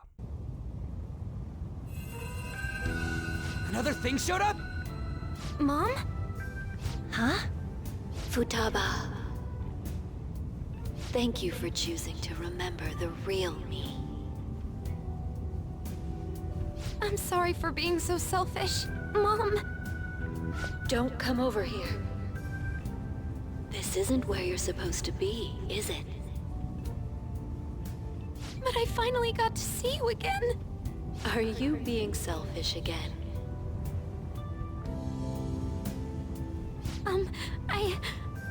I love you, Mom. I love you too, Futaba. Now, you should get going. This scene gets me every time. Makoto and Joker find Futaba unresponsive in front of Sojiro's house after escaping. Well, she had her heart changed and awakened to her persona, so who knows what happened to her. Turns out she was just exhausted, no crazy health concerns. All that's left is to wait until she recovers to take down Medjed. Oh, and the treasure was Futaba herself, in case you were wondering. We get to the day of the cleansing, which also happens to be the same day as Wakaba's passing. Sojiro reminisces time with her and that she was an incredible woman. He has doubts that her death was ruled as suicide. He thinks people were trying to get her research for their own benefit. This fits the pieces with what was shown in the palace. He wants Futaba to live a good life. I'm shocked that she is not his legitimate daughter, and yet he does so much for her. I apologize for doubting him. To be fair, he was kind of an ass towards Joker, but now I understand that he was looking out for him. Just then, Futaba enters the shop, and of course, Sojiro couldn't believe it. I couldn't believe it. The next scene has Futaba on her computer to take down Medjed. Later that night, Futaba finishes her work and falls right back asleep. I love this goober so much. The next day, the news released that Medjed was taken down by the Phantom Thieves thanks to the logo popped up on their site. Seems like Futaba kept her promise. They try to talk to her about how she took them down. She went on about how they were nothing special for one reason. Futaba was the original Medjed. She had the name when she was the Hacker of Justice, but then other people started using it, and so she went by Alibaba instead. So Futaba was the true Medjed, and we were freaking out over some weak-ass dipshits? Couldn't have said it better myself. Now, Futaba has social anxiety, so the gang want to work on her communication skills. She has been a shut-in for a while, so this would help her be more open. The first step is to have a normal one-on-one conversation. Makoto asks her everyday questions, but is getting answers she didn't plan for. Yusuke rearranged Futaba's Featherman figures due to them being off-putting by his standards. He fucking referenced the Ginyu Force pose. Bro knows game? Futaba gets upset with him for messing up her stuff. It boiled down to an argument that turned into a conversation about the figures and how they can portray scenes from the show. Seems like she can socialize if the topics are interesting to her. Next up is group socializing with Ryuji and An. This is more so helping her talk with multiple people at once, which went off without a hitch. The next challenge is more difficult as she must serve customers from the cafe. It wasn't too bad, but it didn't help she was wearing a mask the entire day. The last one is having her go to the beach where there's a lot of people due to it being summertime. Why do I like these scenes? Because I can relate to her. I used to be a shut-in myself and had poor social skills growing up. It wasn't until years later that I got the help I needed. I found it difficult to express myself, but now I am more comfortable talking, picking up social cues, and making lifelong friendships. I do struggle from time to time, but that's just who I am. Futaba is one of my favorite characters because of it. Now that she has found her lifelong friends, she can talk about what really happened. She believes that her mother was killed by the men in black suits. They wanted to use her mom's research for their own personal gain. Her goal is to find out who's responsible and avenge her mom. It may be selfish, but it's understandable given what she went through. As the supporter of the Phantom Thieves, codename Oracle, she will guide them all to victory. Ryuji pokes fun at Morgana for having a more useful supporter than him. He got agitated, but it was all good fun. I'm sure it won't have horrible implications in the future. They want to find their next target, but with the school Hawaii trip coming up, they decide to put that aside and enjoy their vacation. They've been through so much. It's time to take a break. Not worry about what's going on back home. What could possibly go wrong?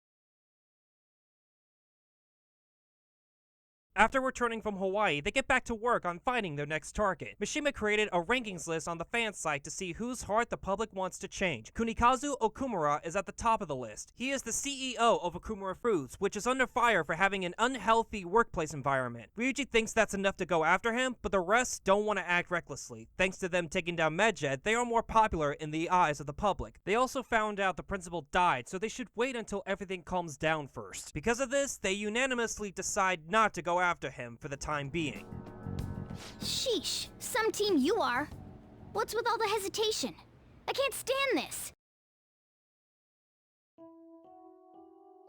Ever since Futaba joined, Morgana has been feeling insecure. Everyone is praising her thanks to her hacking skills and finding information. The big one being she gave Makoto a hard drive to put into Sai's laptop to extract data. While looking at it, she thinks the mental shutdowns aren't coincidences and that there's a culprit behind it. Of course, everyone is grateful to have Futaba and her tech smarts. Morgana says it's not a big deal since he can turn into a car. Ryuji teases him, thinking he's trying to compete. He didn't mean it as an insult, but it doesn't help that Morgana feels some sort of resentment. What's worse is that one night, he dreamt of his shadow manifesting in mementos, believing he might not be who he thinks he is, which then leads to Morgana lashing out at them for hesitating, and to Ryuji specifically about backing out the second someone disagrees. They get into a heated argument, with Morgana saying he'll take down Okumura himself, and leaves the Phantom Thieves. While making his way to Okumura Foods, a girl with fluffy hair notices him. He's having a hard time infiltrating the palace by himself, but luckily the girl finds him and they return to the real world. The group is worried that Morgana hasn't come back home. They find out the headquarters of Okumura Foods had been vandalized. Futaba thinks Morgana went in there, so they go into the palace to look for him. The keyword being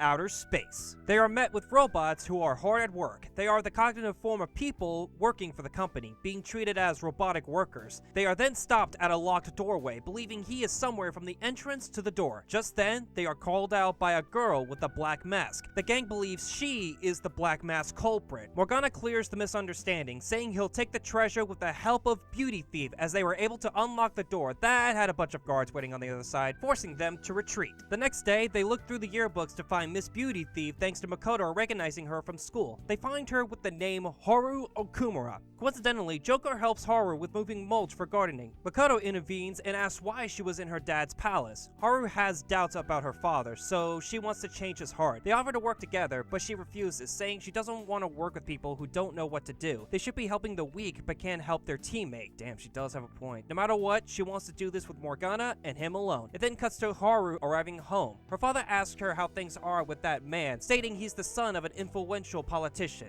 Seems like she is forced to see someone. The group finds out someone is filling fan site requests. They think Morgana has something to do with it, so they stake out mementos to wait for him. Once he shows up, the gang apologize for their treatment towards him. That's great, but if anything, Ryuji should be the one to apologize.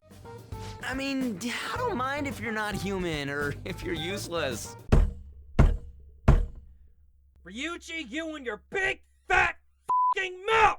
What a douche. I agree! Morgana gets pissed and he and Haru drive into Mementos, and we have ourselves the stupidest wild goose chase. Wish we could have seen Makoto chase him down with her bike. I know she would be the only one on it, but it would have made this more bearable. Once they catch up, Haru uses the oldest trick in the book. Damn, she played y'all like a fiddle. They get back to the real world and she is harassed by the guy her dad mentioned who happens to be her fiance. So he's a piece of shit. What the? Goddamn cat! Never mind, he's a fucking piece of shit. The gang rush in thanks to them hearing Morgana's cries, and the guy leaves saying he'll remember their faces. Do we ever get a name for this guy? They bring them back to LeBlanc to rest up. Morgana feels he doesn't want the gang to risk their lives for someone useless like him, and believes he should split up with them. Haru tells him to stop lying. She remembers him saying he wanted them to acknowledge him when she found him collapsed. She's doing this because she doesn't want to get married to a creep that her father chose. Now that she's shared how she truly feels, it's time for Morgana to do the same. He talks about wanting to be human so that he had a reason to stay, but the truth is, it's the only place he belongs.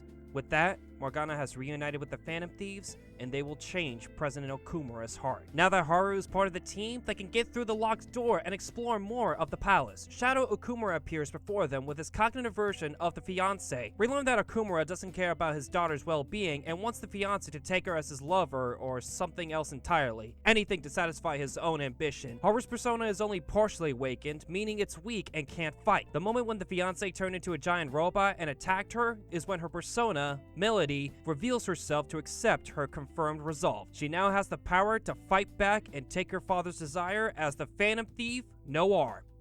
Okay, time to complain. The setup isn't that bad, but it's shallow and mundane compared to the other arcs before. I do appreciate Haru's story of wanting to break through the shackles of her father's plan to be a political figure, but it didn't hit the same beats that I would have liked. The joke in the fandom is that she didn't get enough screen time, and while it would have helped, that's not the main issue. You can apply that to Yusuke since he was never seen or mentioned until he approached An with the modeling deal. It then dives into his character, his relationship with Madarame, and finding out who he truly is. It led him to accept the contract, ripped off the mask, and show his true resolve. These awakenings are fantastic, and with the right story and growth, can elevate them to greater heights. For Haru, she already awakened to it, which didn't have the same impact as the other awakenings. Imagine if she ripped off her mask for the first time. It would have been much better in my opinion. The main reason why Haru's arc didn't hit as much is that it was completely overshadowed by Morgana. The only good compliment I can give is at the end when he shares his true feelings with the group. It's such a good moment to express himself with wanting a place to belong. However, it dragged itself to the finish line. I get where he's coming from, feeling like an outcast due to his appearance and not having a past to remember, but for him to lash out at them when they unanimously decided not to pursue Okumura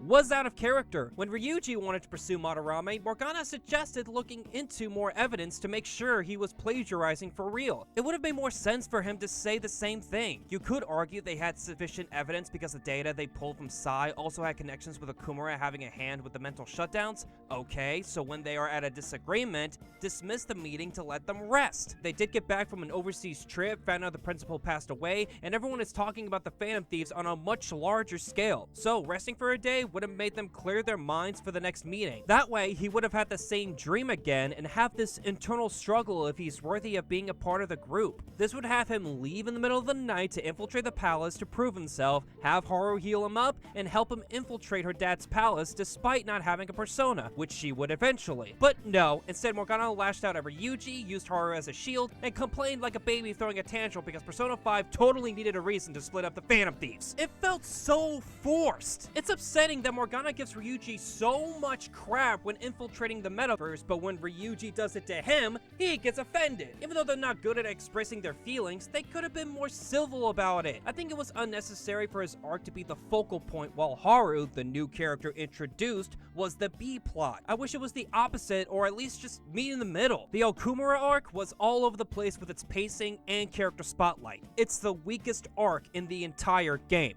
And do you want to know the funniest part about all this?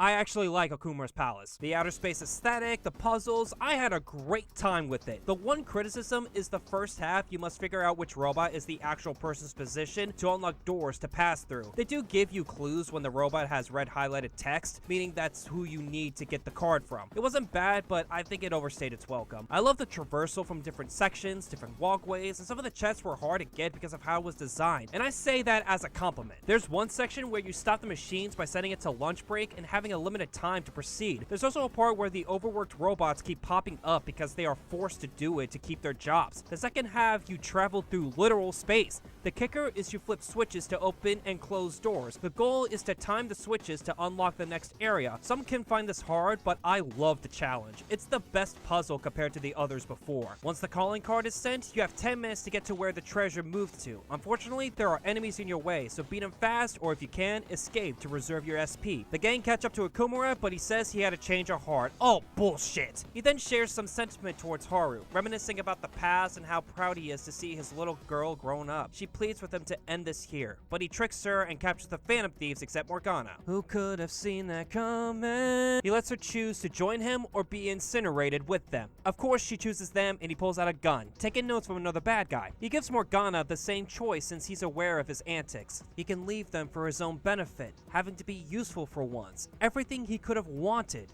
but Okumura made one mistake. Don't take me for such a fool. Everything's gains and losses for you, isn't it? I pity you, Mr. CEO.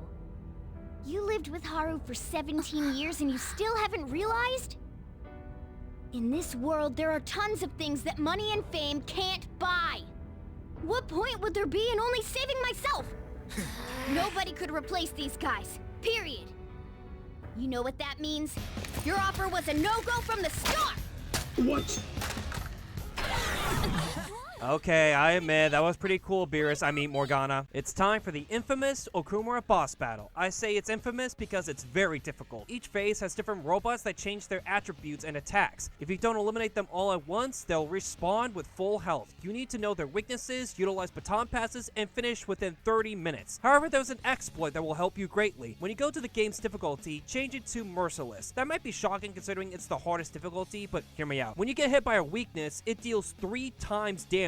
That does sound scary, but get this. It also works with the enemy's weakness. That means you can use this to your advantage. The final bot has no weakness, so deal some good damage and guard when needed. When all that's done, take Okumura's bitch ass down since he only relies on people to do his bidding. The group asked Okumura if he was responsible for the breakdowns and mental shutdowns. He didn't do them personally as he had a contract to make the request to eliminate them. They ask who it is. Before they could get an answer, the palace starts collapsing and they have no choice but to escape. Are you serious? My utopia.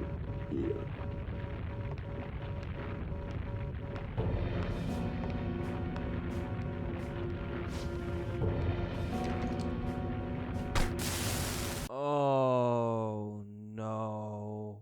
At least they got his treasure, which is a vintage spaceship toy because he never got it as a kid due to his father taking out loans to run his coffee shop.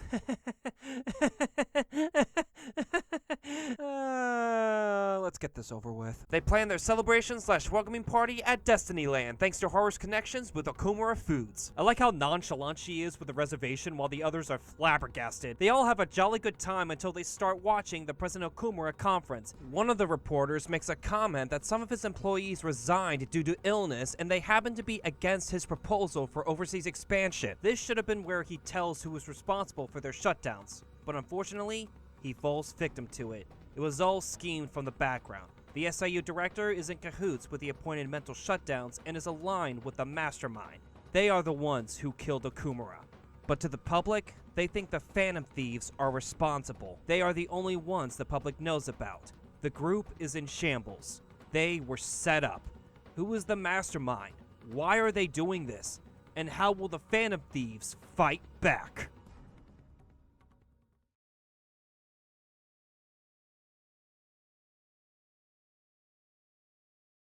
After some digging, Futaba shared some interesting news. The medjet she took down wasn't the real one. How she found out was that the code used was cut and dry, meaning there was no skill involved. They couldn't have been an official member. Maybe they used the name to make themselves known? Or maybe it was the other way around. They used the name to make the Phantom Thieves known. Futaba thinks so because she saw the same coding on the Phantom Aficionado website. They were tampering the rankings to make Okumura rank high on the list. Now they know that someone, or some group, is after them. They need to come up with a plan to clear their names. At the same time, the SIU director has appointed Sai Nijima to pursue the mental shutdown cases. He wants someone who will do what it takes, and that failure is not an option. He'll give her a promotion if she succeeds. Either he really believes in her, or has a hidden agenda against her. Whatever the case, she has her eyes set on the Phantom Thieves. Even more so when they found a calling card in the principal's office. To her, that's enough evidence to pursue them. Makoto made everyone join the school festival committee to avoid raising suspicion. They count the ballots on who the school wants as a guest. By a landslide, the winner is Goro Akechi. He's getting more popular thanks to him being against the Phantom Thieves. This might be the opportunity they need to get insider info regarding the investigation. Coincidentally, Akechi visits the cafe for a cup of coffee and lets Joker know that he'll be accepting the panel offer. During this, Mr. Worldwide appears on TV giving a speech about how the country is falling apart, and that if he is elected prime minister, he'll bring the country to a brighter future.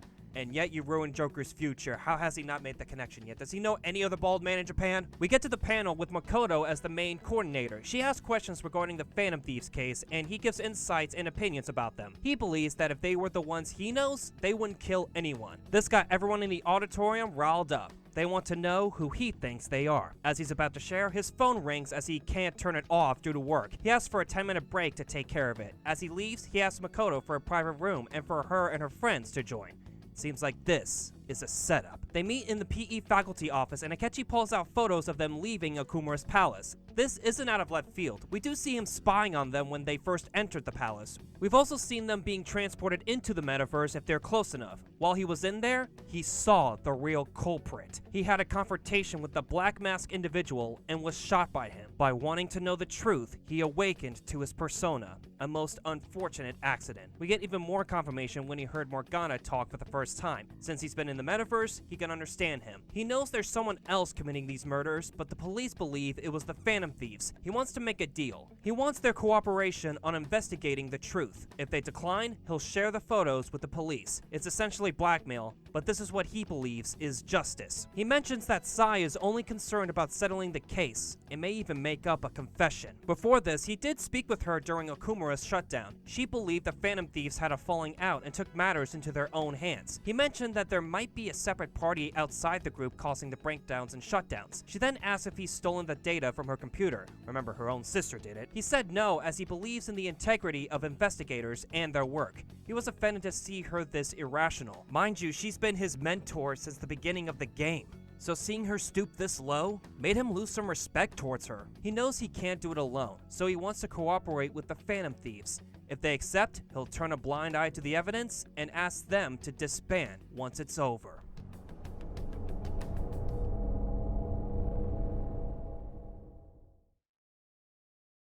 And it's not looking better for Sai. The director is getting agitated about the case. He'll consider firing her if it's not solved. She pleads with him, saying she'll do whatever it takes to arrest them. If she can do that, he'll make special arrangements so that she can question them personally. It's like this is a parallel to what Makoto went through with the principal, how this behavior happens to all ages. Back at LeBlanc, Joker and Futaba return from the school festival. Sojiro shows them her calling card saying he found it while cleaning up her room. He wants an explanation.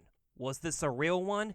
Did they trigger a change of heart in her? And so, Futaba explains that her heart was changed by the Phantom Thieves. They changed her cognition, similar to her mom's research. Sojiro then drops some crazy lore that back in the day, he was a government official. He was the bridge between the country and the lab Wakabo worked at. He was aware of her work, but didn't know the full details. He suspected that Joker knew about Futaba's change of heart. If so, why did he introduce them to her? Then she dropped the truth, saying she asked them and that Joker stole her heart. Sojiro is shocked by this, knowing he's actually a member of the Phantom Thieves. Futaba tells him that she wants to find her mom's killer, with him yelling at her to stop, to which she yells back saying he's acting like the same as those rotten adults and how the way her mom died wasn't normal, to him saying it was odd, but all he could do is run and hide to make up for his mistakes. The English voice acting for Persona 5 is so fucking good. Every actor performs their role so well. I know it's a Japanese game set in Japan and having the Japanese audio is the most authentic. Whenever I play video games, I almost always have the English audio because I've grown up with it and it's much easier to follow. It's more of a preference, and my goodness, I have to give them their flowers. I also want to shout out to the unsung heroes in the background. The casting people, the audio engineers, the localizers, they are the real ones. It might be my favorite voice acting in any media. It makes scenes like this have so much emotion and direction, it almost made me tear up. It's so good! Sojiro now knows everything, but won't sell them out. Even if the police have a 30 million yen bounty on them, as long as Joker's in LeBlanc, that's all that matters. Damn, Sojiro's a better parent than his actual parents. The Phantom Thieves are at their lowest point. The police are after them, a bounty is in place, being set up by another entity. They don't know what to do. But thanks to Joker's few words of encouragement, they are now determined to bounce back and show them what they're made of. Because of this, they accept Akechi's offer. He wants to trigger a change of heart in Sai Nijima. The investigation unit will turn a blind eye to false evidence and want to settle the case by any means necessary. If Sai had a change of heart, she would come to her senses and stop the false allegation from happening. This would lead him to find out who the real culprit is. It's great that he's willing to do all of this for the Phantom Thieves, but the question remains. Why are you willing to do all this, Akechi-kun? Why do you seek justice? Because of sickening human beings. Yes. My contempt for such people drives my sense of justice. It isn't some grand reason like society's sake or some lofty ideal. It's simply an absurd grudge and extremely personal. It's time to share how Goro Akechi became the self-proclaimed ace detective. His mom was in a relationship with a lofty man who abandoned them when he was young. Since then, she's been seeing other people while he was basically neglected, going into a bathhouse while she goes out at night, having to take care of himself at a young age. That's something a child should never go through. He also didn't have any friends to rely on, all because his biological father turned his life upside down, and so he wants to be a hero to everyone. That's why he became a detective. And now, even though his ideals are different than the Phantom Thieves, he has a similar upbringing on wanting to change the world. He's willing to put his differences aside to pursue his sense of justice. That justice is changing Sai's heart, which is at the courthouse, with the distortion being a casino. The very same one at the beginning of the game.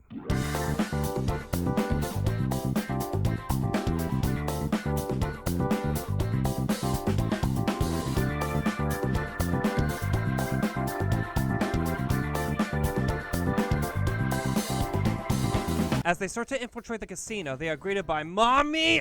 Shadow Sai tells them the treasure is on the manager's floor, which is the highest level of the palace. She wants to do this in the fairest way possible. It sounds simple enough, but it won't be. She's definitely scheming something. A shadow appears blocking the elevator, and this is where we get our proper introduction to Crow and his persona, Robin Hood. There are different levels of the casino, each with its own gimmicks and requirements. They maneuvered through the back rooms to earn themselves a player's card to access the elevator. They made a second one since the first one had a basic name, even though they know what the group looks like, but it's better to be safe than sorry, I guess. Futaba orders Akechi to throw out the first card since he's a new member. The members floor is first up. They need 50,000 coins to upgrade their card to a member's card to enter the high limit floor. They can also borrow up to the current total amount on their card if need be. To win more chips, they play dice games and slot machines. However, Akechi thinks the games are rigged in the house's favor. I mean, every casino is. So they sneak into the back rooms again to defeat the Shadow and gain access to the dice game's monitor room. They use the equipment to their advantage to rig the game in their favor. It doesn't matter what you call for, you will get the maximum possible chips. On to the slots next, and the big one in the back has a chance of winning 50,000 coins. It'll be rigged as well, so they check the terminal and they must find specific panels to control the slot. One near the entrance and one in the back room. Time to rig it again, but there's an 80% chance of winning big. Since Joker loves gambling, he wins the big one. They make it to the high limit floor, but the entrance is blocked. They need to change Sai's cognition to open the floor. To do that, they need to attend a trial with Sai present. Thanks to Akechi's connections, they did just that. It gives more insight that Sai has other cases to work on, not just the Phantom Thieves. They enter, and the manager's floor is outside, but the bridge needs to be lowered. They need 100,000 coins to do so. The first game has them escape in a pitch black maze that gives them a 10x payout. It definitely is a pitch black maze, not if my third eye has something to say. The second game is an arena gauntlet with a 10,000 coin ante, but the catch is only one person must fight. You fight 3 battles with only Joker, with multiple enemies and a strong Shadow in the end. Audience members can bet on who will win, with Joker having a 23-to-1 odd. The prize is 100,000 coins, which is what they need to access. Unfortunately, Shadow Side increased the requirement to 1 million coins. Akechi doesn't have a problem with that.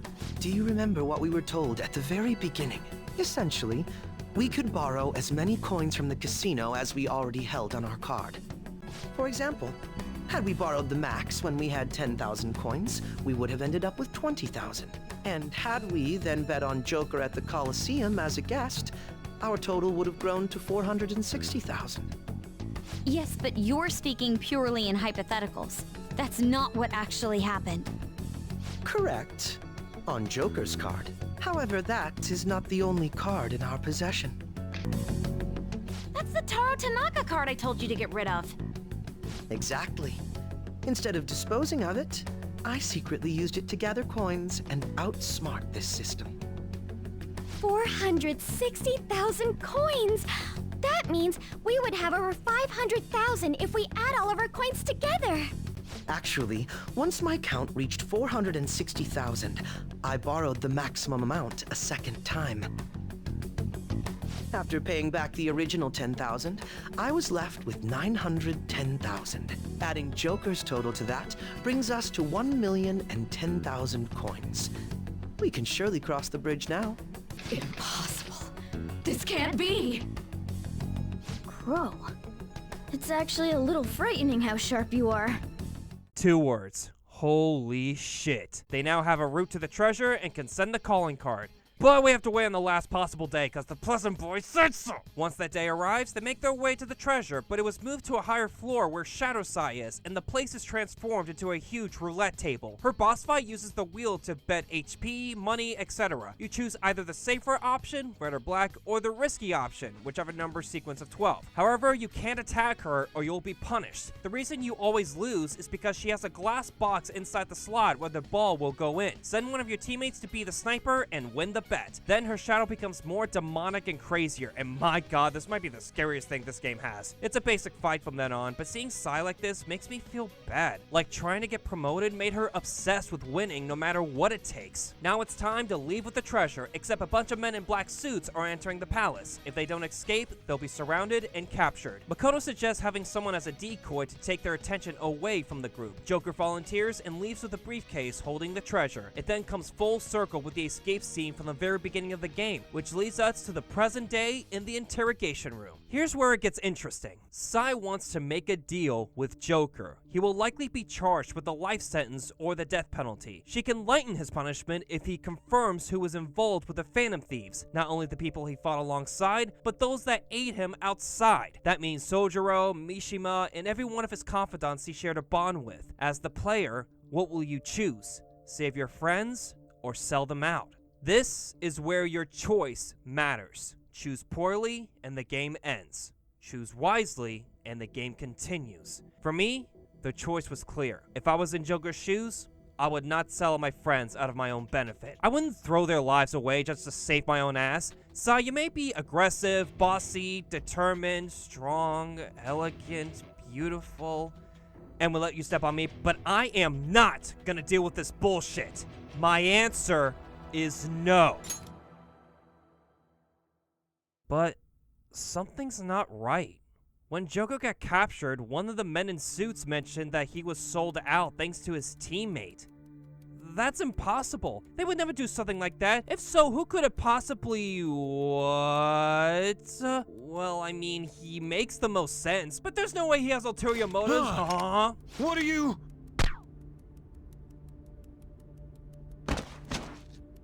Oh my god.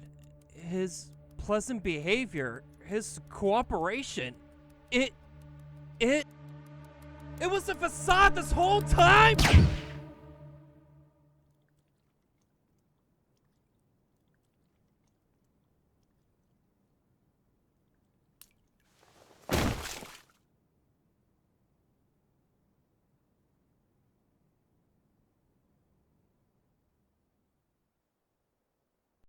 This blew my fucking mind. I did not think for a moment that Akechi was the true culprit.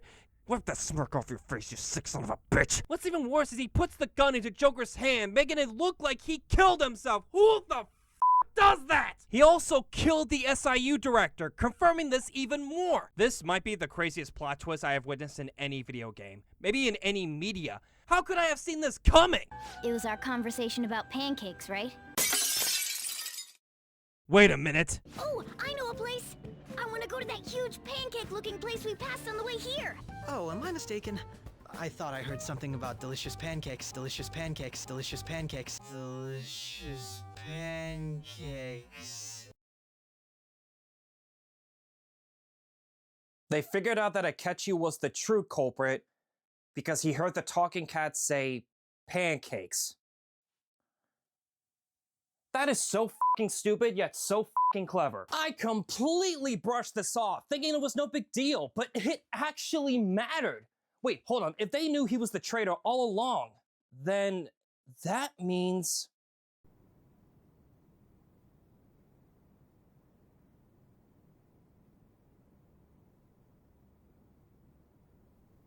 He lived, bitch.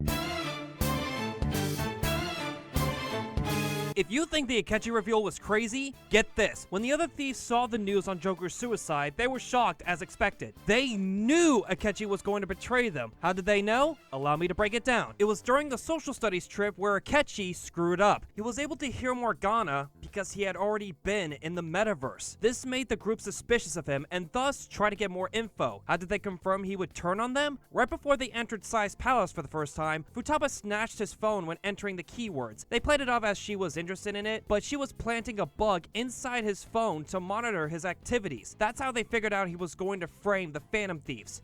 But one question still remains.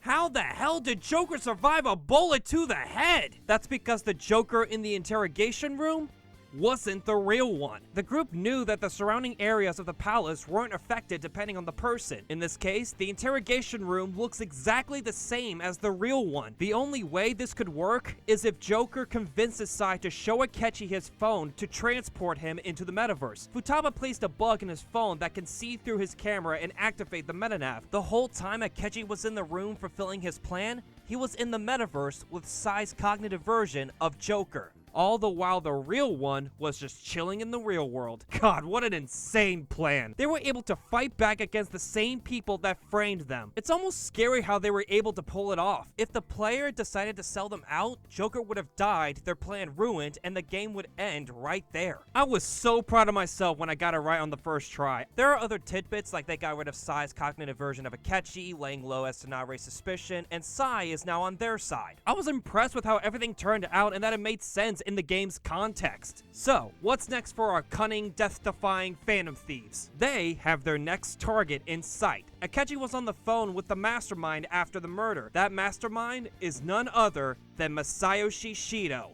the same man who ruined Joker's life, who stole Wakaba's research, and who ordered psychotic breakdowns and mental shutdowns, all for the sole purpose of becoming prime minister and rule over Japan with an iron fist. So yeah, we need to kill this man. They try to figure out Shido's keywords. They got the location, but they're stuck on the what he thinks the Diet building is. They try to talk to him directly during one of his campaign visits, but no luck. If you want to find out more about the person whose heart you want to steal, I think a direct approach is not the best choice. At least Joker finally realizes it's the same guy who got him arrested. After a few days of trying, Joker remembered what he said in the past. Incompetent fools like you just need to shut your mouths and follow where I steer this country. Steer? Like steering a ship?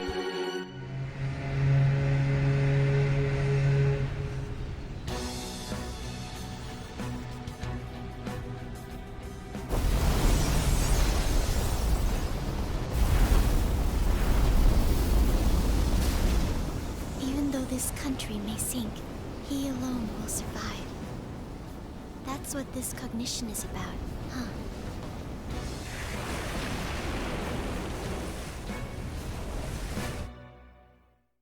We need to fucking kill this man. Shido's palace definitely fits the godly person he thinks he is. The treasure is in a room in the middle of the ship. The only way to enter is to have letters of recommendation from his 5 representatives that'll serve as key cards. The politician Oe, a former noble, a TV station president, an IT company president, and a cleaner. The stuff in between is going through doors and halls to get to the next area, but some of them have switches that open certain sections to get to the next one. There are instances where you'll turn into mice and can't fight shadows, so you need to stealthily travel to find switches to turn off Shido statues to turn back to normal. Crazy how this shows Shido as a god and thinks of people as mice. Despicable.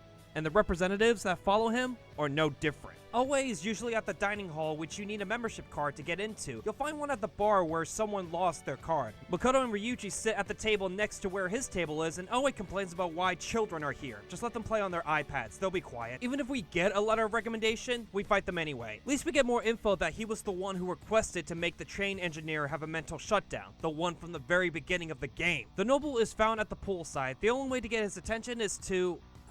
Jeez. Half the girls in swimsuits. Ryuji, I like you, but this is unnecessary. It's not until An speaks more formally and made up her story growing up in a high noble family that he pays attention, albeit being creepy towards her. The TV president is at the casino. Haru uses her Akumura name to ask for a letter of recommendation in exchange for a sponsorship role. He does so out of kindness, but then goes off on her father, calling him a fool and that they broadcasted his mental shutdown. He adds more fuel by pitching a documentary about her rebuilding the company, and with her looks, they'll get good ratings. Jesus. Okay, Horror, maybe I treated you too harshly. The IT president is in his room. You have to enter from the side of the ship to get to him. Futaba uses her computer skills to interact with him and asks for a letter of recommendation. He is impressed with her skills but won't give it to a child. He then boasts about how they use the Medjed name to target the Phantom Thieves. While the thieves are collecting the letters, Akechi is at the same TV studio from the field trip to give his views on what has transpired, making up bullshit lies that the leader was the mastermind and how getting captured ruined his pride. My brother in Christ, you're behind the shutdowns! He then has an inner monologue about he was an undesirable child. He wanted people to rely on him. Thanks to his persona, he managed to dispose of anyone that got in his way. All that remains is to tell him. He then calls Shido to tell him that his media coverage is going well. He then asks Akechi for a favor. He wants to dispose of the customers of their mental shutdown business that are suspicious. He wants to make sure all anxiety is removed before his inauguration as Prime Minister. Akechi is worried since he never heard him mention something like that, but Shido gets irritated and tells him to do as he says. You can tell because he has a different portrait. The last person is the cleaner. His job is to clean up the mess left behind from the mental shutdowns. He won't give the letter easily, so On pivots the conversation into giving him a tattoo by Yusuke. He requests a godly phoenix and is impressed with how it turned out. He'll give them a letter of recommendation if Yusuke becomes his personal tattoo artist. He declines and we get to the boss fight. You could have just said yes and then dipped. With that, they have all 5 letters of recommendation. It's time to secure a route to the treasure. But then...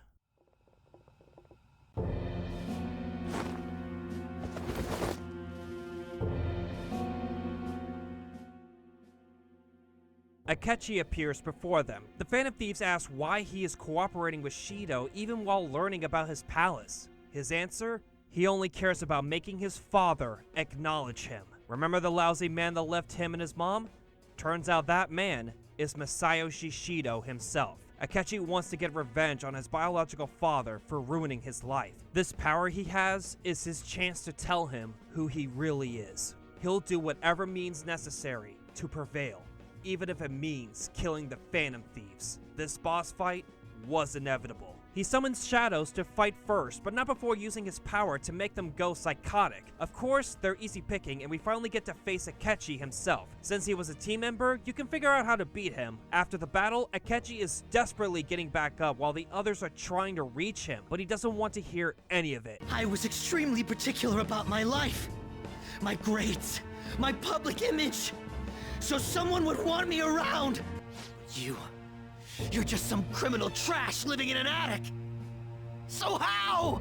How does someone like you have things I don't? How can such a worthless piece of trash be more special than me?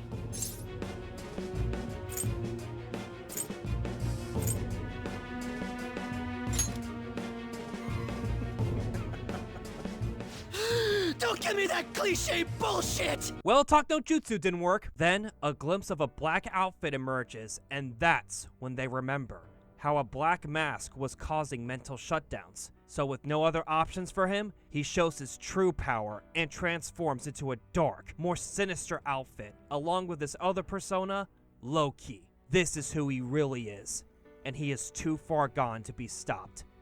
It's almost sad. Both Joker and Akechi have similar situations with being ridiculed by their loved ones. But while Joker made lifelong friends and used his power to try and change the world, Akechi was the opposite. He was all alone. He had no one to rely on. And when he got this power, he only cared about seeking revenge against the man who ruined his life. His second phase is tragic. You want to see if there's anything you can do to get him out of that darkness. But it's already too late. He's pulling powerful moves you haven't seen him do. It's all about having the tenacity and fortitude to stop him. When he's at low health, he screams in agony, saying he succeeded all by himself. He doesn't need teammates. But then, he stares at Joker. Was it because he wanted to kill him, or wanted his help? Whatever the case, he has finally had enough. What follows is the group acknowledging his talent and being nice to him. Maybe they shouldn't since he was trying to kill them, but I get why. They see him as a guy who suffered from adults just like they did. They're much more similar than they thought. In the end, I couldn't be special. Dude, you're more than special. It pains me to admit, but your wit and strength far exceeds ours. We only defeated you by teaming up. I was honestly envious of your natural ability. It was frustrating to see how much my sister trusted you. I have no intention of forgiving you for what you did to my father. But I sympathize with you. I wholeheartedly understand wanting to get back at the adults who took from you. But when you gained the power to fulfill that desire, you only used it for your own self-benefit. If you've got more than one persona, maybe you actually have the same kind of power as Joker's, that you trusted no one. So you only got two personas. One for your lies, and one for your hate. Still, you thought that was enough, right? That part I totally get.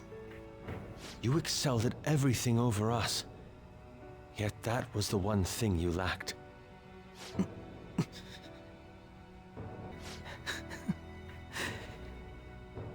You all are truly beyond my comprehension. Okay, what the f? Shido's cognitive version of Akechi appears to kill the real one. Captain Shido's orders, he was planning on getting rid of him anyway. What a sick bastard! Fake Akechi gives him one last chance to shoot the thieves, but instead, he shoots his own puppet and then shoots a button to activate a wall to trap himself with his other self. Almost like he himself changed his heart. With nowhere else to go, he faces his final enemy, all alone. He sacrificed himself for the Phantom Thieves. How does this game make me feel sympathetic for a guy that killed people? Because out of all the bad decisions, he finally made a good one. He's been lying to himself that he doesn't need teammates, he doesn't need friends, but he found people he could trust. Honestly, any one of the Phantom Thieves could have been just like Akechi. The reason they didn't is because they had each other. If only he had forged bonds like Joker did. That's why I care. And now, they must move forward and change Shido's heart. The only problem is how to send the calling card. Luckily, Futaba has come up with a plan. Instead of sending an actual card, she hacked all the screens in Japan for the Phantom Thieves to call out Shido himself, to tell the world how much of an awful person he is, as well as reveal that their leader, who was presumably dead, is alive. And so, the ultimate battle awaits. His shadow is controlling a golden beast that has people all around praising the man on top. The first part has him resist physical but not magic attacks. After removing a quarter of his health, the beast grows wings and resists magic but not physical attacks. When it's at half health, it transforms into a pyramid, mimicking the masses as a shield for Shido. This has no resistance, so go ham on it until the end. Shido blames the masses on the beast for being useless, like a true politician. Now with nothing left, he'll take care of them himself. This fight was anticlimactic. It doesn't offer anything special except he can buff himself and attack multiple times, and he turns red at some point. Can't believe the Akechi fight was better than this. After beating the boss, the real Shido feels the effect of the change of heart. Knowing its possibility, he takes a medicine from one of the researchers that would cause him to have his body shut down, being temporarily killed. Doing so will make the palace collapse, taking out anyone within. He really had everything planned out, and would risk his life to get what he wants. He made a miscalculation. The Phantom Thieves are lucky as f***. Ryuji was able to use his running skills to nab a boat for the group to use. With that, all of them made it out of the palace alive. Oh, give me a break! Just kidding, he survived. I knew he wouldn't go out like that. And they all hugged it out after. That's what actually happened. Don't bother looking it up yourself, just take my word for it. They successfully stole Shido's heart. Although he won the election, he admits to all his crimes. That means he'll be taken into custody and won't become prime minister, right? Nope! His lackeys will continue his policies for a rich country. That means taking Sai off the case and prosecuting him. That means manipulating the media to announce his poor health. That means making sure the Phantom Thieves are nothing but an afterthought. And it worked. The people are concerned about the future of the country. For the Phantom Thieves, they're concerned that everything they did was for nothing. The public has become distorted. Is there a way to change society's heart? Mementos. I said before that Mementos is the palace of the collective unconscious. While every palace you infiltrated collapsed after stealing the treasure, Mementos remains. For game purposes, it's where you can gain experience. For story purposes, you change the heart of individuals who have their warped desires manifested. It's not the level of a palace ruler, but if not taken care of, it might reach that level. Everyone's thoughts are linked here. It could be where they need to go to make the people come to their senses, but in doing so, the metaverse will be gone. That means this will be the Phantom Thieves' last heist. The group unanimously agreed to do this for their justice. It's time to change society's heart and erase the metaverse for good. From this point on, you are not allowed to leave mementos. You can still visit the clinic and the airsoft shop, but that's it.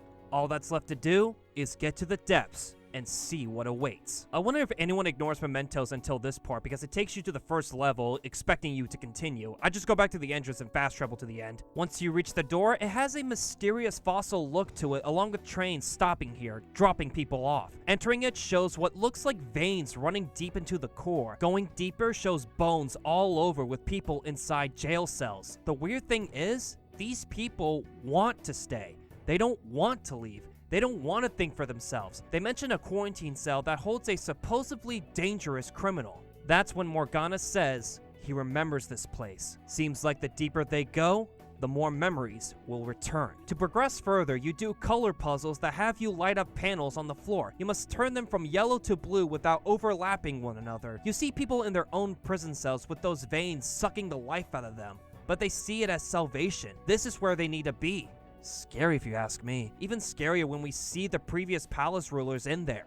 Except for Kumara because he's dead. Thank God! Sorry, Haru, but thank God! They eventually made it to the quarantine cell. It has extra barriers to keep the criminal inside. That's when Morgana remembers. He was born here. He wasn't the inmate, but someone created him to guide all of them. Sadly, that's all he could remember. Just then, guards show up to detain them. Strange. I thought the public ruled mementos. Maybe there is someone or something trying to put them in the cells. They get to the core where the veins are connected to a large cup of sorts. They try to destroy it, but when they attack, the masses scream at them to not touch the Holy Grail, offering themselves to heal it. Then it speaks about how this prison of resentment is the collective desire of humanity. They wish to surrender their cognition and neglect the world around them. Only it can grant that desire by perishing them in their confined cells. The Phantom Thieves are like, F that, and they keep fighting. But no matter how much damage they do, it'll heal itself by the masses. By doing so, it reveals its golden shine, proving its existence by the masses' desire. It sends them back to the real world to show them the fusion has begun.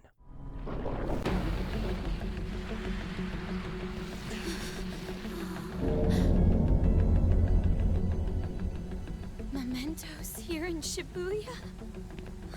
Is this what it meant by the fusion?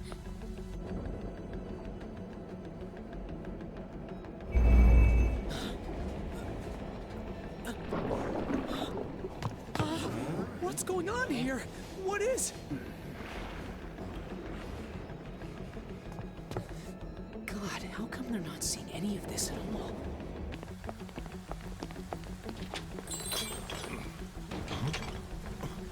What the hell? To think this would happen. No way! You gotta be shitting me!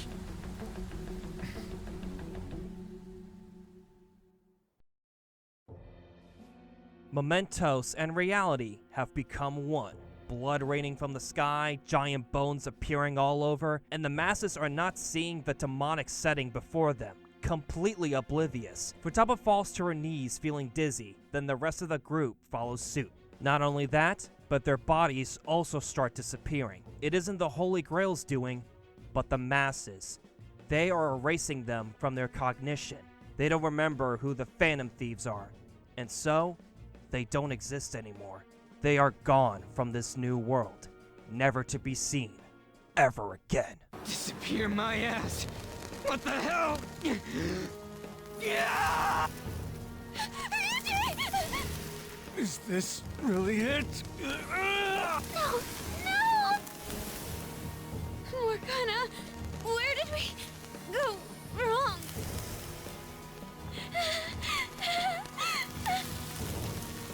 I'm sorry. The mission's a failure.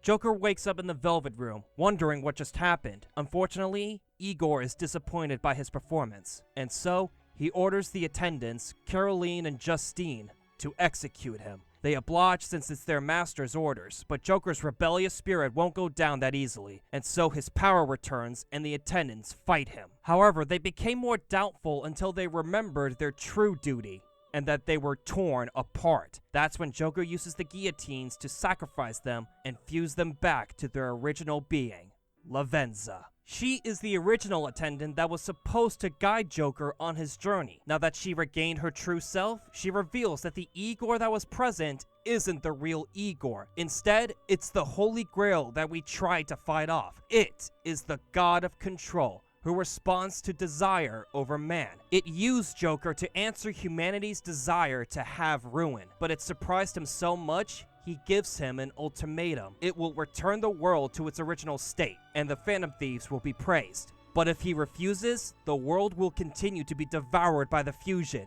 and the group will cease to exist. Sure, it might be nice to accept the offer to go back to how it was, but the masses will be trapped, abandoning their ability to think for themselves. That also means being a servant to this malevolent god, who rigged all of this to create the ruined world. Do I want a world like that? Hell no. I wouldn't want a world where people don't think for themselves. We have our own faults. We have our own obstacles. That's what makes us human. So God, you can take your world, shove it up your ass, and suck a big fat f***ing dick! Well said. Once the God of Control leaves, the real Igor appears, and now they will aid him in saving the world. What's interesting about this twist is the original Japanese voice actor for Igor unfortunately passed away during P5's development, so they wrote the story to have Igor be more sinister than he usually is, and people who have played Persona could tell something is up. P5 was my first Persona game, so I had no clue. All Joker needs to do is find his teammates that are residing in the Velvet Room to finish the fight. But that's easier said than done. They all feel defeated and powerless because of how the world has become. They are doubting themselves if they can fight something like this, or if they shouldn't have done all of this in the first place. But thanks to Joker's few words of encouragement, they realize they have something to fight for. They want to stop this god's malicious plan and get society to come to their senses. I know I'm not doing them justice. I recommend seeing them for yourself, because they are really damn good. The Phantom Thieves are back together and report to the Velvet Room residents. There, Morgana shows up and reveals who he really is. He was created by Igor to dispel an evil being from man's spiritual world. His role was to find the trickster and help him defeat it. The God of Control came to be because the masses wished for an entity to control them, and so the treasure that lays in mementos became a god to grant humanity's wish. The malevolent being also chose two people with potential and pitted them against each other to decide the fate of the world. The first being Goro Akechi, who indicted the masses' distortion. The second being Joker, who would stand up against him. If Akechi won, the world would have been destroyed and remade, but since Joker won, the world would be left as is. At least that's what should have happened. The God of Control wanted Joker to lose to prove mankind's powerlessness, which is why he disguised himself as Igor to keep an eye on him. In other words, the game was rigged from the start. You're telling me the world has become what it is now because God was baby rage mad over a losing game? It's time to go back to the real world and take down the God of Control. The door they came out of was the same door that held the dangerous criminal. Turns out Joker was the criminal, and so they scaled the structure to return to the place where they fought the Holy Grail. Each level has enemies throughout and a boss fight at the end. However, these shadow bosses are less evil and more respectful as they want the Phantom Thieves to stop and return to their slumber. Again, they say F that. With each boss fight, more people are noticing the fusion before them. They eventually reach the Holy Grail once more. This time, they have the resolve to take it down. The veins will keep healing it, so send someone to cut them. You couldn't have done that the first time around. Then they finish the fight, and the Phantom Thieves live happily ever after. Fucking course, there's a second phase. Is this your first time playing a video game? The Holy Grail reveals its true form, Yaldabaoth, the god of control. This is a final boss fight unlike any other. Even the scale between it and the group makes you feel like you're the small guy. All you need to do is give it everything you've got, knock its health down, and stay alive. Yaldabaoth can grow multiple arms, each with its own attacks, buffs, and damage nullifications. It has a special power calling upon one of the 7 deadly sins. It can double your SP cost, make you fight each other, make you weak to all affinities, etc. There's nothing you can do against it, so you just have to fight through them until the main body's health is at 0. However, it unleashes a deadly attack that puts the Phantom Thieves down. They are now struggling to get back up. It goes off saying their efforts are fruitless and that the people want to be controlled. It punishes them to everlasting pain for defying it. Morgana won't take it lightly. He bounces back saying hope is a desire. The Phantom Thieves will yield to no one, and no matter how many times they fall, they'll get back up, fight to the very end, and take the world. The masses were able to hear Morgana's words, but they don't know if the group can beat a literal god. It seems all hope is lost. But then... Take it down, Phantom Thieves!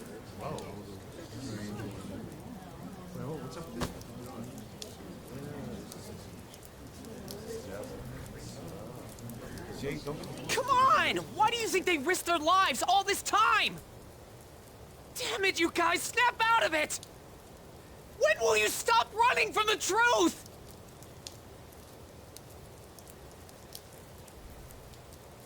Phantom Thieves. Yes, the Phantom Thieves! Phantom Thieves! Phantom Thieves! Go, Phantom Thieves! Phantom Thieves! Phantom Thieves! Can you hear us? Phantom Thieves! Phantom Thieves. Yes, the Phantom Thieves! I'm rooting for you, Phantom Thieves!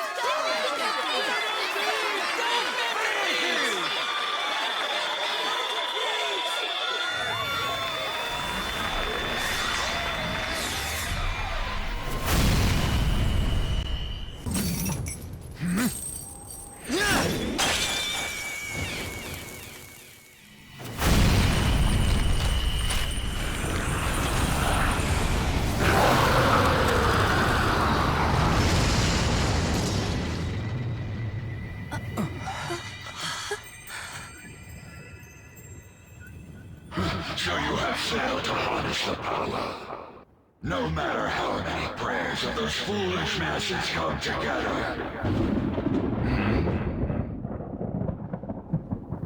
What the?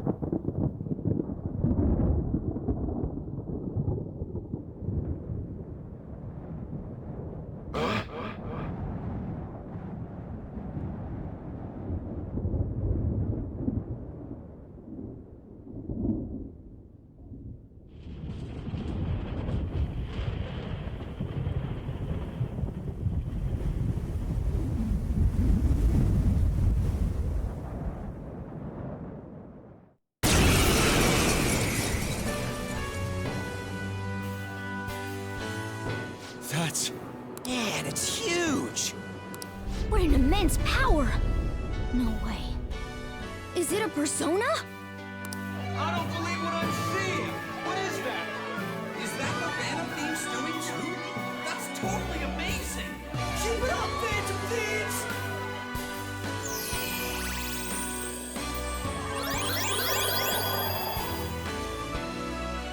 Fools. This is what matters do.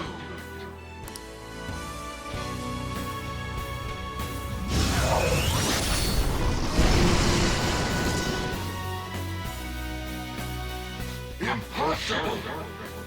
They're insanely strong! They're not just Phantom Thieves anymore! That's like some super demon lord! So awesome! I see. If a god plays naughty, then it's a demon lord's duty to punish him. What better way is there for a finale as a trickster? Joker, we're entrusting our strength and the people's hopes to you. Put an end to this!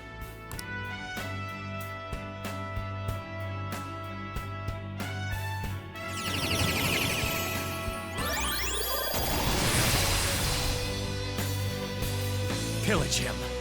Sataniel!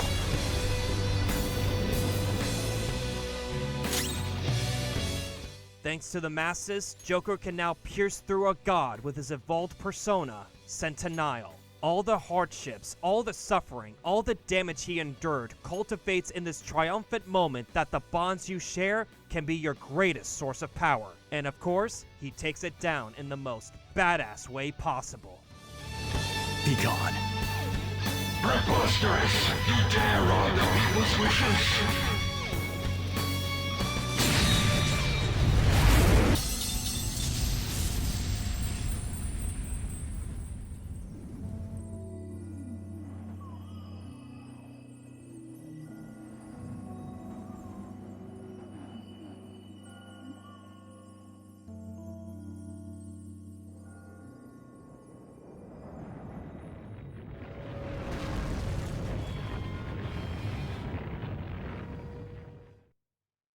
And so, the god of control is defeated and turns back into a treasure. Humanity has the power to change the world.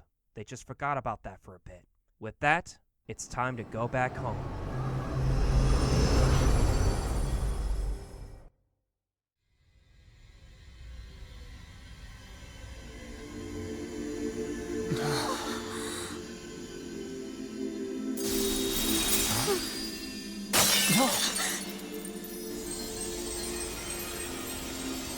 So beautiful. Yeah.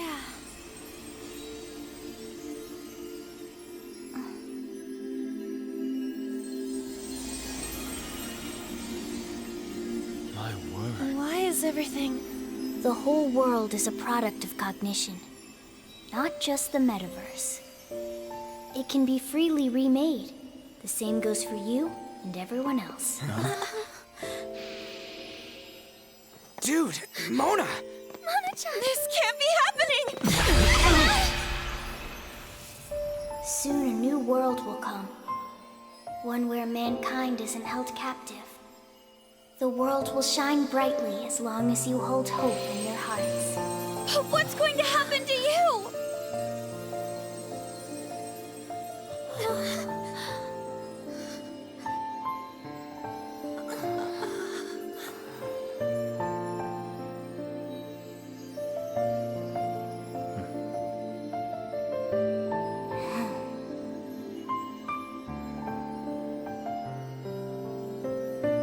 Remember, there's no such thing as the real world. What each person sees and feels, those are what shape reality. This is what gives the world infinite potential. Even if you feel that only darkness lies ahead, as long as you hold hands together, see it through as one, the world will never end. The world exists within all of you.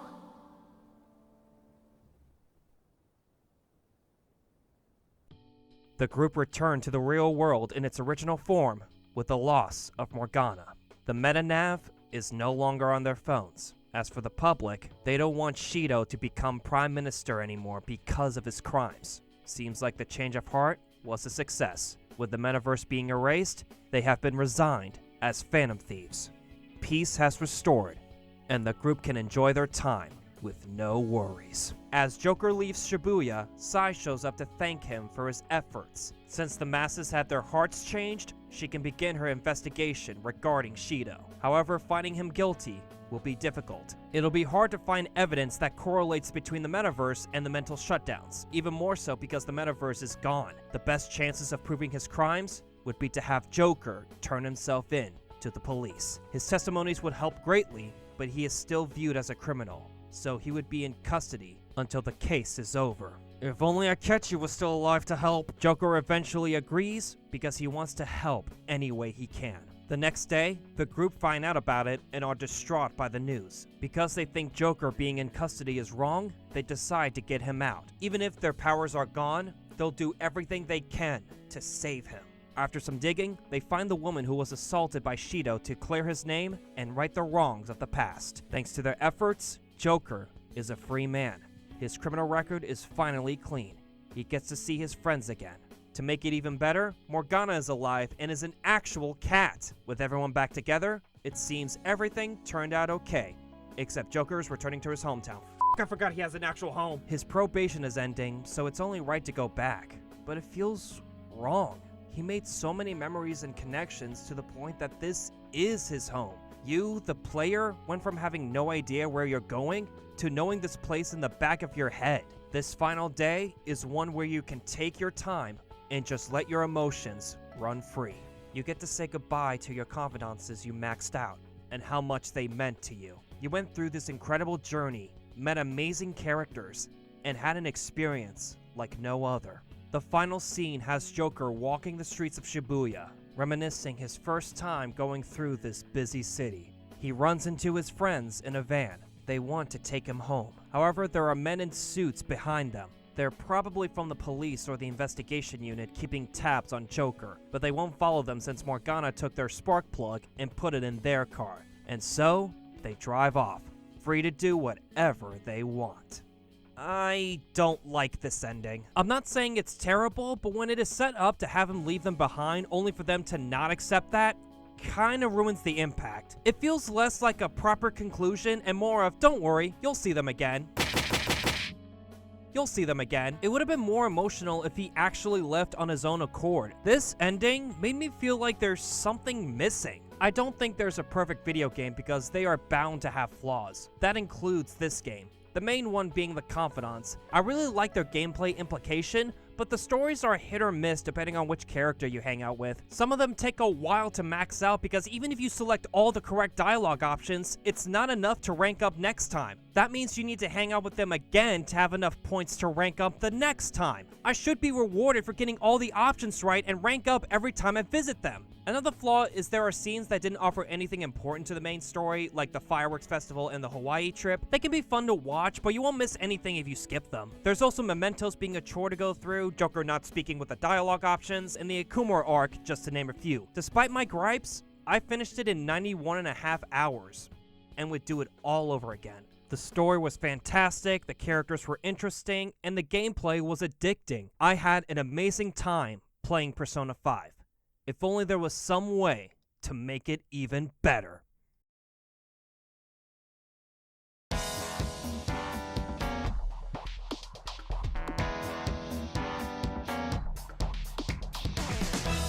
On October 31st, 2019 in Japan and March 31st, 2020 worldwide, Atlus released a remaster version titled Persona 5 Royal. It made so many changes to the base game, including a new opening. While the original one is better in terms of showing what the game is without revealing too much, I like this one more. I'm a sucker for good action, and seeing the Phantom Thieves moving around passing a briefcase with a heart in it, it looks cool, man. It then has them take down buildings with baseball bats. They take down 8 buildings, which represent the original 8 palaces. Then it cuts to the new character dancing in the rain. Don't worry, we'll get to her later. It ends with them playing in the snow that resembles jewels or diamonds. How are they not getting hurt by one of the hardest jewels on the planet?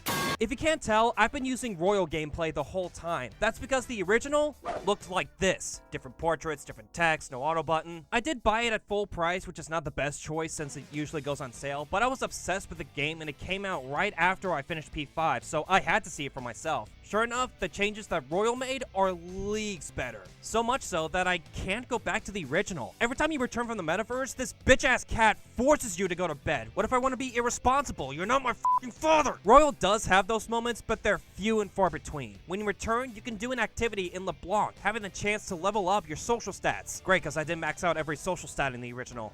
I didn't max out every confidant either. Now, I don't have my original save file that was right before Yaldabaoth, but I think the only confidances I maxed out, excluding the automatic ones, were Mishima, Yoshida, and Takumi. I was too busy maxing out my social stats. It was also hard trying to select the best dialogue options to rank them up faster, and hanging out with them eats up my time. Some of them can only be unlocked by having certain social stats. In Royal, they added a phone convo after their initial rank up to help level them up even more. It made them rank up faster and can use that time to hang out more. I ultimately used a guide. It's not the right way, but I want to optimize my game, damn it. Oh yeah, you can also romance any of the female confidances. That includes the adults, and you can date multiple women. They made changes to the combat and exploration.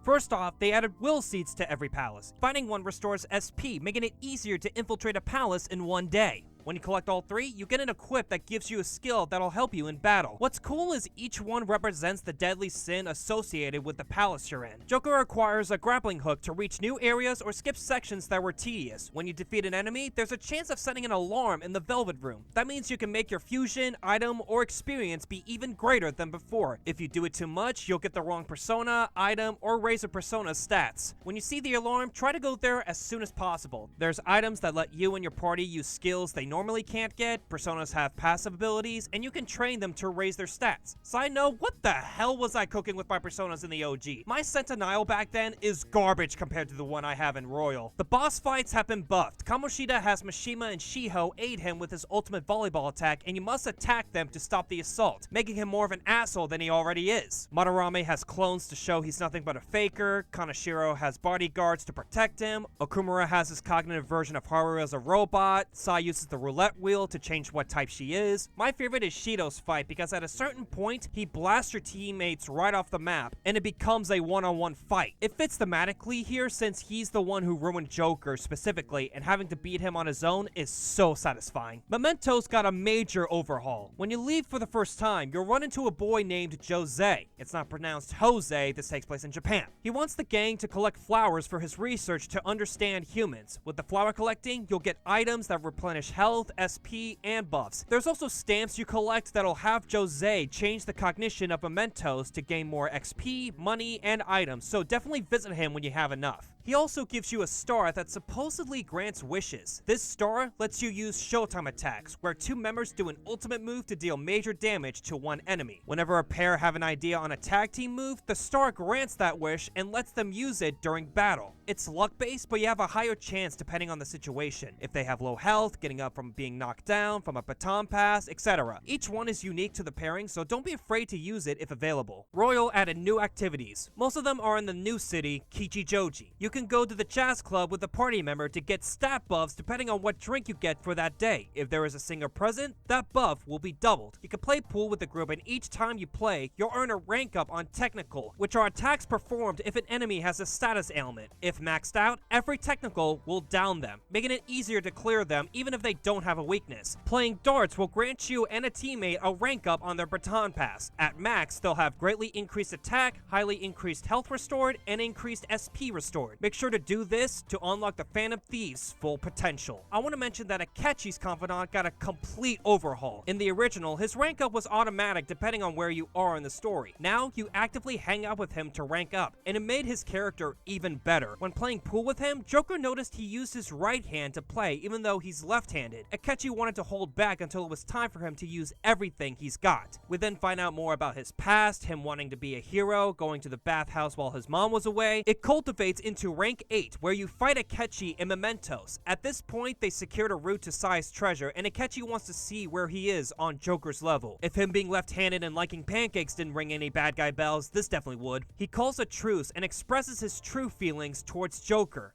He loves him, hates him. He's jealous of his abilities and is the one person he refuses to lose to. He then throws one of his gloves at him, declaring him to duel someday. What's more tragic is he doesn't get that chance. I cannot get over one of Joker's dialogue options before Akechi dies is, "I'll hold on to your glove." Royal also added 2 new confidances, the first being Takuto Maruki. He was hired by the school as a therapist to help the student body with their mental health. He reaches out to the gang specifically since they were closely related to the Kamoshida incident. Joker sees this as an opportunity to have better mental fortitude during infiltration, so he accepts his offer. During their session, Maruki asks Joker to help him with his research paper. He's studying the ins and outs of the human heart. He wants to know if there is a way to heal a wounded heart. Not physically, but emotionally. Is there a way to cure emotional scars? Does something like that exist? Thanks to the existence of the Phantom Thieves, he uses that as evidence for his paper. He found out that Joker is part of the team when he saw them come back from Kamoshida's palace right after On's awakening. What they do is linked to cognitive science he learned about, so applying that to healing one's heart can make the person not feel that emotional pain at all. He wants a reality where people don't have to suffer and can live happily without suffering. He really seems like a good guy who wants to help people any way he can.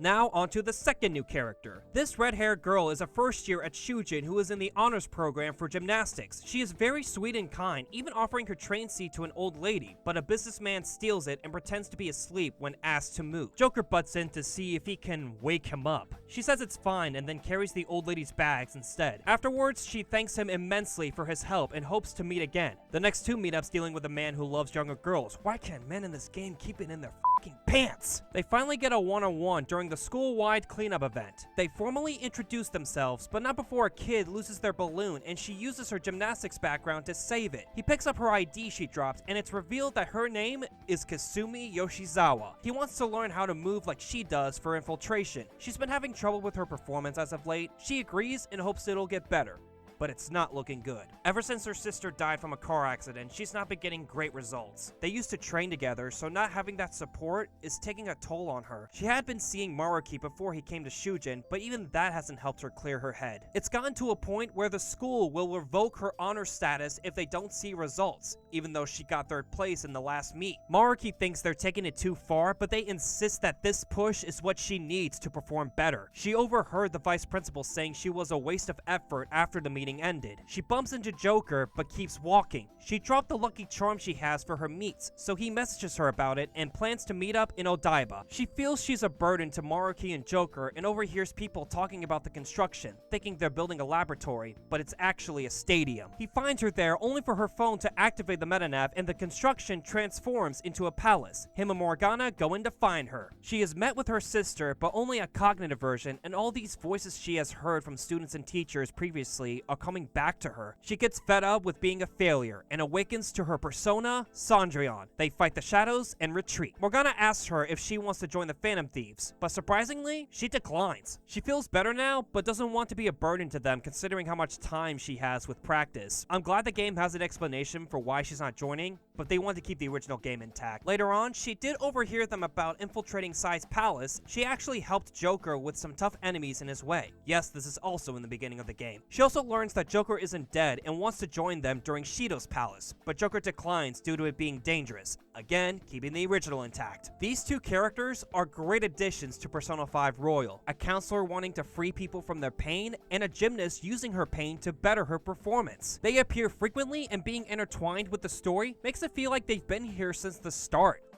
If only they had at hand with the actual main story. How? When? Why? What the hell is going on?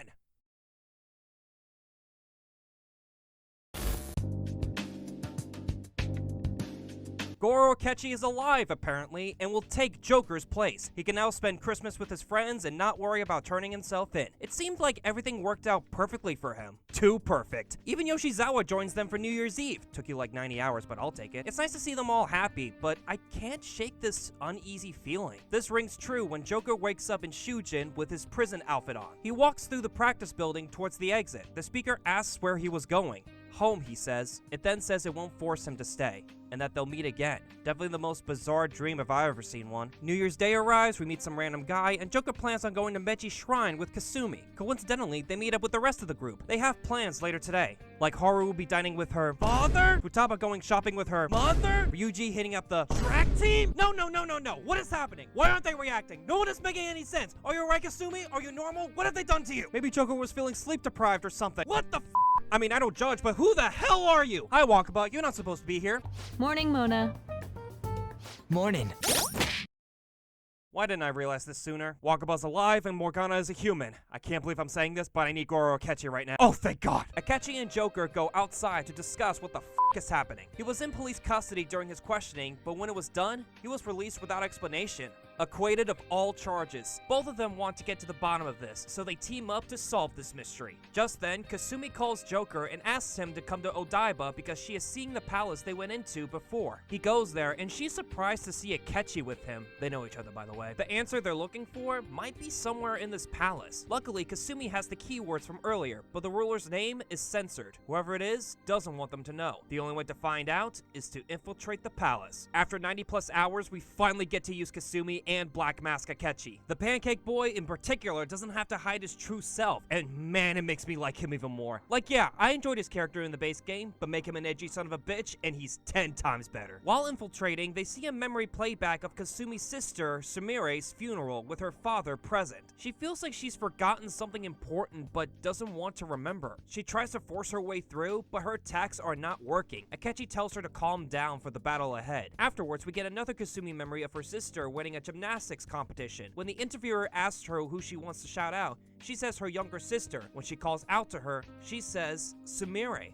Why did she call her that? I thought she was Kasumi. Something's not adding up. We then hear a man's voice telling the trio that if they keep going, they'll find nothing but pain. They meet up with the voice from the speaker and the ruler of the palace, who happens to be Takuto Maruki. He is the cause of everything. He has the power to alter reality itself. He created this alternate reality to make what the people wish for. He doesn't want anyone to suffer, including Yoshizawa. She asks him what has happened to her. He hoped the warnings would change their minds, but if it is their true desire, he shows them what happened on the day of the accident.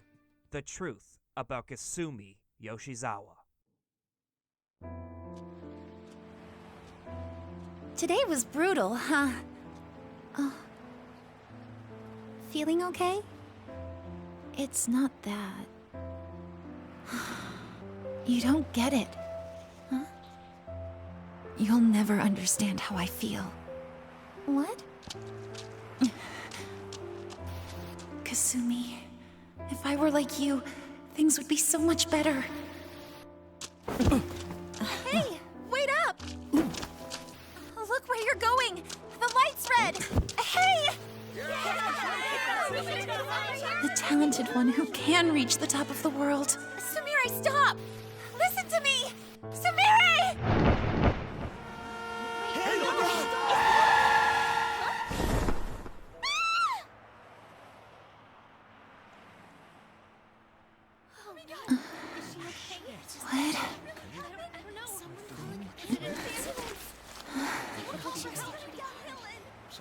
What?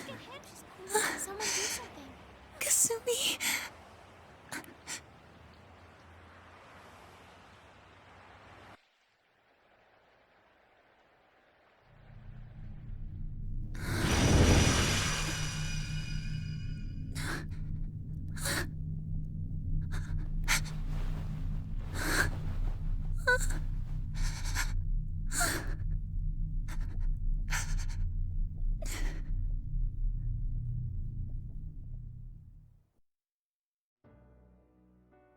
Kasumi was the one who died, and the one who's with us is Sumire. She blames herself for Kasumi's death and robbed her dreams. After the accident, before starting at Shujin, she received counseling from Maruki. She told him that if Kasumi is dead and can't make her dream come true, then she wants to live as Kasumi, to make that dream into reality for her. Maruki believes if she lives a healthy life as Kasumi, then that reality would make her happy. He explains it's only her cognition that changed, so she was still Sumire to others, but for Joker and us the player, we believed she was Kasumi because of the pocketbook. In reality, she was Sumire Yoshizawa from the start. I thought Akechi being the traitor was the craziest twist. This might take the cake. We spent time with a girl who was not even real and a man who has the power to alter reality itself, freeing people from their pain, living in blissful happiness. Mind you, the only way to unlock this arc is if you max out Maruki's confidant before November 17th in-game. You got to know a character who wants to help people with their trauma, only to reveal he can eliminate it to his own will. He's doing a right thing, but it's still wrong. He may be giving people happiness, but he's robbing them of their free will. What Sumire went through is horrible, but that doesn't mean she should live as her older sister. She's her own person, with her own goals. Akechi thinks this is all bullshit. He doesn't like how he's manipulating her. He may have good intentions, but he is bending the entire world in the palm of his hands. Since there is no room for discussion, the only option is to fight. This mid-boss is nothing special, but at the end, Joker and Akechi get a Showtime attack together, and I have to say,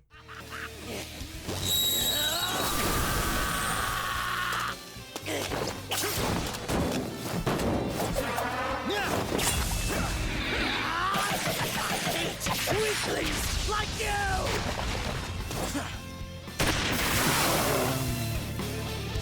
It might be my favorite. Maruki wants them to accept the new reality, and so he gives them 1 week to experience it with their own eyes. Akechi will do research about this reality, while Joker visit his friends to see how they are. Sure enough, they're happy. Morgana enjoying himself as a human, Ryuji's injury gone and back on the track team, An hanging out with Shiho, Yusuke having the Sayuri being recognized, Makoto having a healthy relationship with her family, including her revived father, Futaba being with her mother, and Haru doing business ventures with her father. Everyone is living in their ideal reality. Joker asks questions about it and they seem content, but somewhere deep inside, something's not right. They get flashbacks remembering their struggles and begin to doubt everything. Unfortunately, they haven't figured it out yet. According to Akechi, Maruki has been researching treatment through changes in cognition since college. It had enough investors to develop a research facility. However, those plans never came to life, and his funding was cut off, ending his research. The real question is, what was the purpose of this?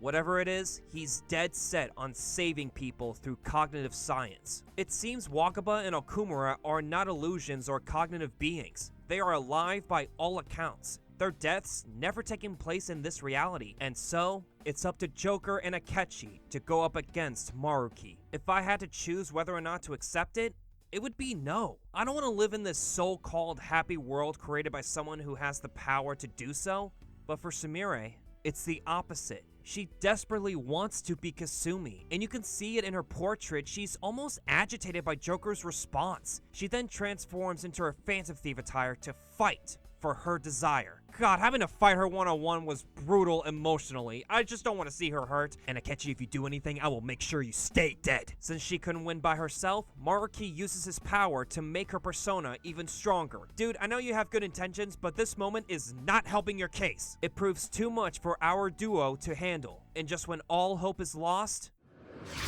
I don't think so!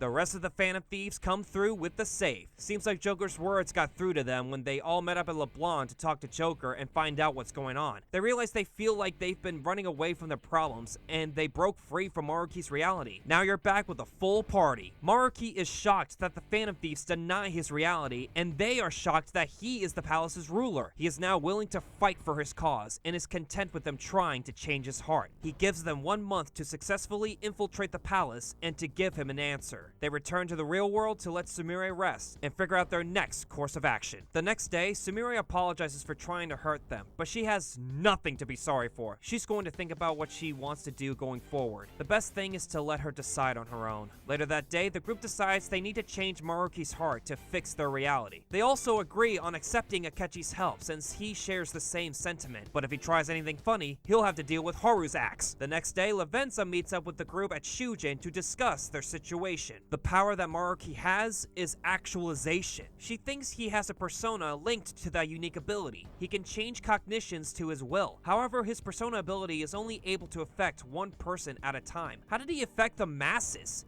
Through mementos. But wasn't it gone when the group defeated Yaldabaoth, the god of control? Not necessarily. It was a false deity that the masses clung to. It turns out Maruki simply took over its place, becoming a god himself. But that doesn't make any sense. The masses supported the Phantom Thieves through their fight, so why aren't they the ones who took over? It's because the Phantom Thieves wished for a reality Maruki created. How did he get their wishes? From the counseling session each member had with him. Throughout the game, each member chatted with him about their problems and what would make them happy. He was able to listen to their wishes and had his actualization create a reality from their ideal world. Right now, the two realities are colliding, and the fusion will be completed in 1 month's time, the same time frame Maruki gave them. With all that info, it's time to start the infiltration. While Lavenza was leaving, Sumire was listening to the whole conversation outside the door. She knows that she can't run away forever, but is still conflicted. Thanks to Joker's words, she wants to live as herself and joins the Phantom Thieves with her new codename, Violet. Get it? Because Sumire in English is Violet? Even I knew that. No, I fucking didn't. They charge into the palace, but Sumire is surrounded by shadows and is having trouble summoning.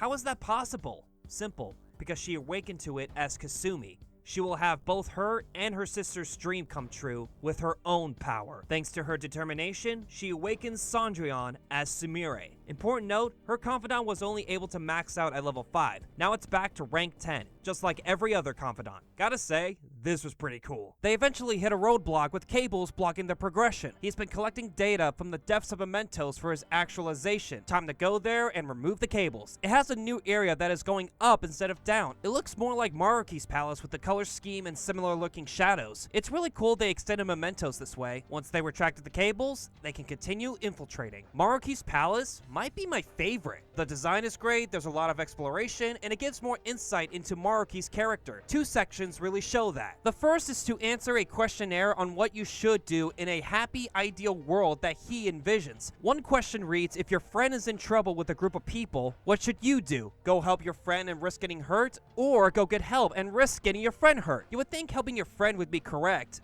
but it's asking for help. Maruki is a character who doesn't want people to suffer, even if their actions are admirable. It's less risky and has the least amount of pain suffered. It may be morally wrong, but it's about what he wants. The second has this utopia setting where people are happy and everything is beautiful. To progress, you need to use these RGB color panels that switch colors that open bridges to the next path. This is the most puzzle section in the game, and I think it's the best one. It was difficult trying to find different combinations, but it rewards you with treasure chests and will seeds, which represent sorrow. It might not be one of the 7 deadly sins, but his past has been nothing but sorrow. Throughout the palace, you'll enter a room with an old CRT TV with a VHS tape that shows his memories. The first one is him with his girlfriend, Rumi, who is in the hospital. The reason is they visited her parents overnight, but a burglar broke into the house and killed her parents. She has trauma from losing her parents and suffers mentally. Maruki hears a voice that will help him with his cause of curing all pain. He accepts and uses his power for the first time. She doesn't have her trauma,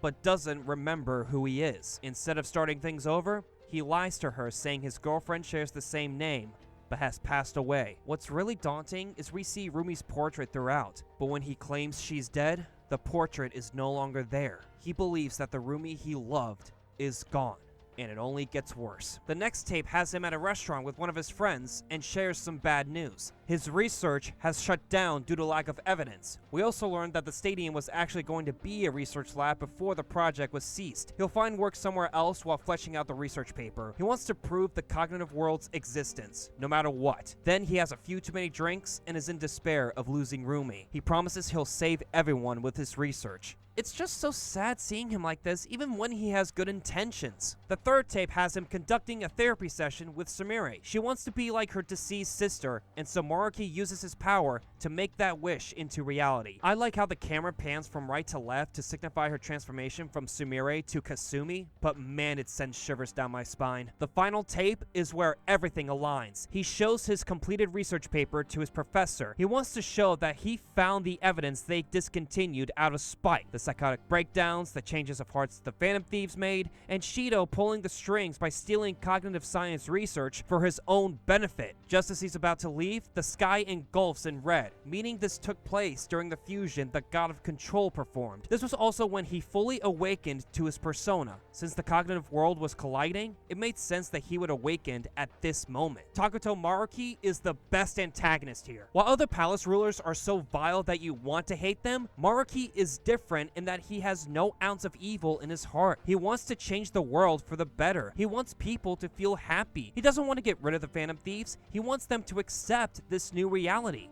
He wants them to be a part of it. And so, he visits Joker at LeBlanc to convince him one last time. He is content with losing Rumi if it means everyone else gets to live happily. That also includes Joker. During the conversation, Maruki calls out Akechi, who was listening in from the outside. He then mentions how Joker and Akechi have an interesting relationship. Despite being enemies, they don't have hatred or ill will towards each other. It's why he found it tragic when he learned about what happened in Shido's palace. They came to an understanding, and yet Joker left Akechi to his fate, which is why Maruki created a reality where they can have a fresh start. Which means in the real reality, Akechi is dead and was brought back to life because Joker wished for it. He wanted to have his duel but never will because of his death. Now he's given a second chance to do just that. Maybe it's not so bad. Having to live life happily is what everyone desires. Not having to tackle hardships, being with the people you love. That's the ideal life. For Joker, he could spend time with all his friends. He could have his rivalry with Akechi. He could live in LeBlanc instead of moving back home. He wouldn't have to worry about hardships. He could just live as happily as he can be. Anyone would like that. I would like that.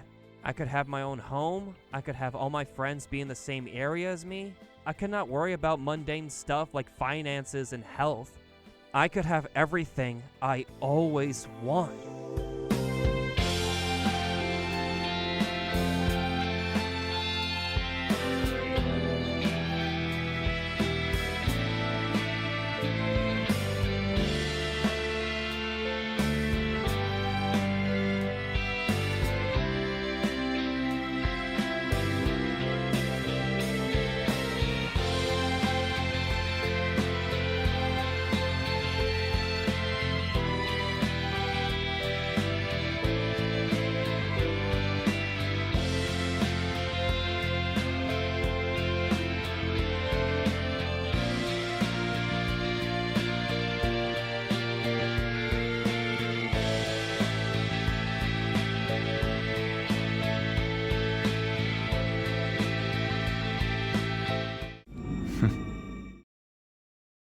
I've been through some hardships in my life. I was in special needs throughout elementary and middle school. I didn't have many friends growing up. I struggled with my classes during college. I got into an accident. I've been broken up. I lied. I cheated. I stole. Right now, I'm dealing with student debt, a car payment, and still living with my family as an adult. Despite all of it, I would not change it for the world. We all have our own obstacles.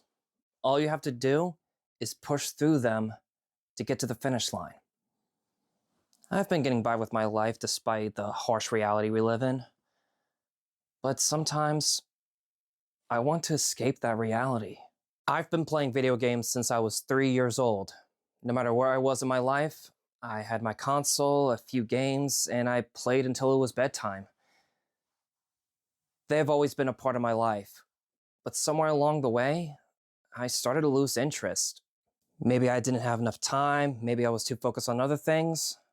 However, Persona 5 got me back into it. And what this arc taught me is that it's okay to have an escape, but you can't ignore reality itself. There will be hardships, but if you push past through them and learn from them, you'll become a better person. That is exactly what the Phantom Thieves are all about. They used their powers to make the world a better place. They were dealing with some cruel hardships, but they conquered them. To live in this happy world they're living in would mean denouncing everything they've accomplished. It would mean not thinking for themselves. It would mean giving up on their fight. They are who they are now because of their struggles. Akechi straight up said that dangling his life wouldn't affect his decision. He will carve his own path for himself, not having to be stuck under someone's thumb for the rest of his life. He's done being manipulated. He knows he's going to die, but he'll go back to their true reality because that is the right thing to do. To add the cherry on top, if you maxed out each party member's confidant, they get their second awakening. Before infiltrating Maruki's palace, they get their third awakening if you go talk to them in their rooms, a place they call home. For Akechi, LeBlanc is his home. It's the only place where he can be his true self. His third awakening could not have happened at the perfect time. So the stage is set. We have two ideals pitted against each other. One who wants to change reality where no one is in pain. The other wants to return to the true reality, even with that pain. What makes this conflict fantastic is that it's not between good versus evil. They are fighting for what they believe in. Just as you have your own beliefs, I too have no intention of changing my plans for reality. No matter what happens to me in the end, I will fix this torturous world. That is my own rebellion.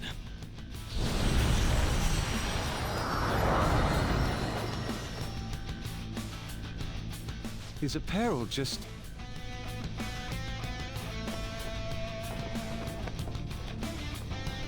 And I believe you called forth your power like this.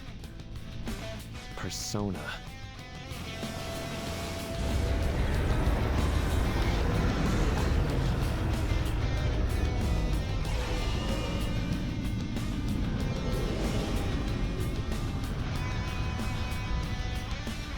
No way! So Maruki really does have a persona. I'd regret not pointing this out to you. You shouldn't mistake our powers as being equal. It's time, Azathoth. Our final battle has come. My persona guides me.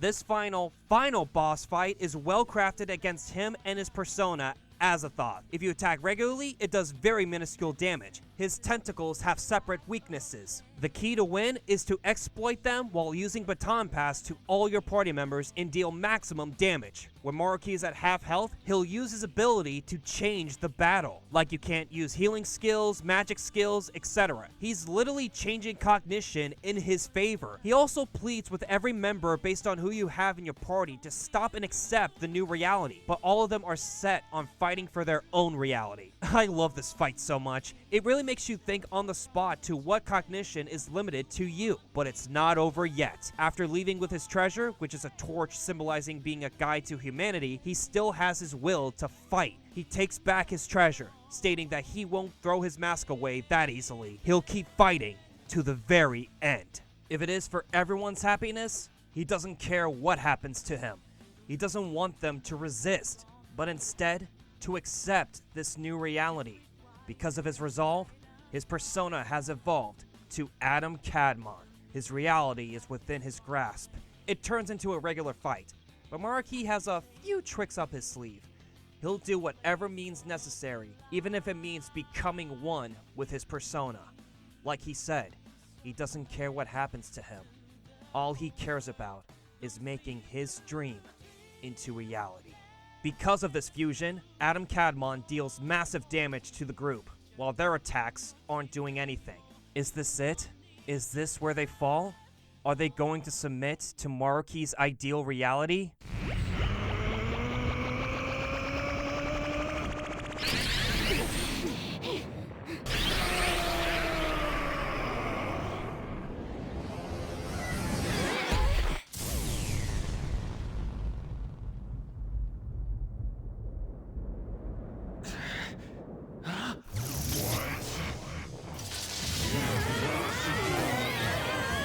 Hell no, because Futaba found a weakness. Whenever he powers up, his defense lowers. He's concentrating all his power to his attack, which leaves his head vulnerable. Thanks to her intel, the Phantom Thieves use every last bit of their strength to hold him off.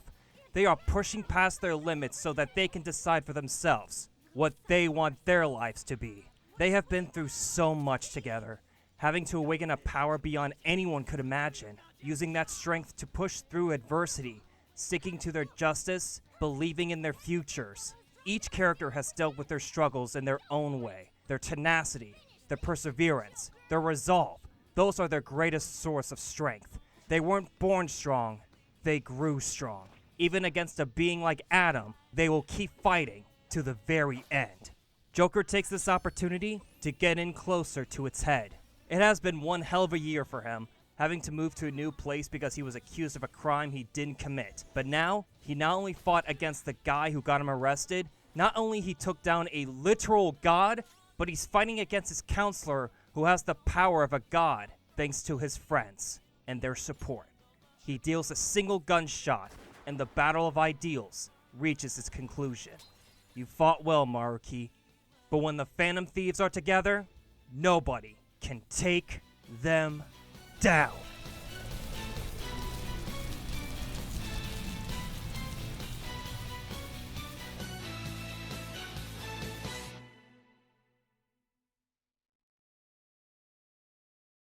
Maruki doesn't understand why after giving everything he had, he wasn't strong enough against them. When it becomes too painful, everyone should have a chance to escape it. It can be difficult for someone to grow due to reality itself. No matter how much you work, the smallest injustice can take it all away. Here's the reason though. He's running from the past. Even when it feels like you're up against an impossible wall, even then, you keep going. You fight against pain. You learn from this cruel world and become a better person out of it. The Phantom Thieves truly don't want to live in his reality because they grew from their pain. As they lay this out, he finally understands and accepts defeat. Now the palace is collapsing and they don't have a way out. So Morgana tries to make himself fly. With enough determination and a wish from Jose Star, he turns into a helicopter and the gang make their escape. However, Maruki doesn't know when to quit. He pulls the copter with his power, and so Joker confronts him alone, ending this fight once and for all. But this fight feels different. The disappearance of the palace, as well as the metaverse, are approaching. They can't use their personas anymore. Maruki is content with being defeated. He has so many emotions boiling inside. All he wants now is to have Joker help him kill every last one of his regrets.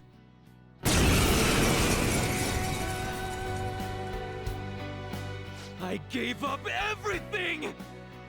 Everything! So why?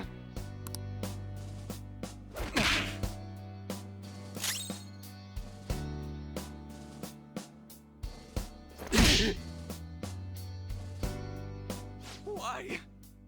Why, Rumi?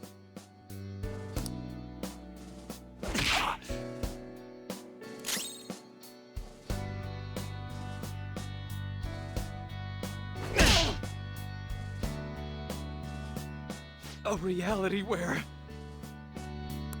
no one suffers.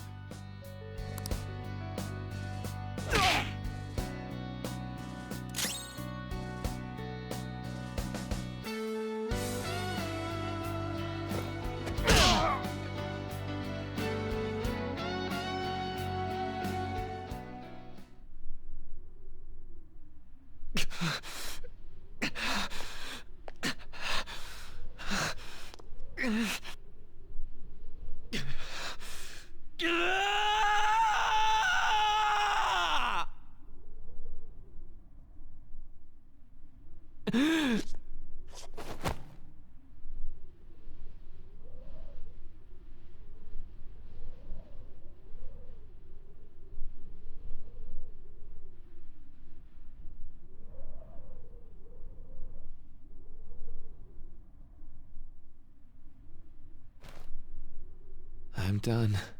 I get it now. All thanks to you.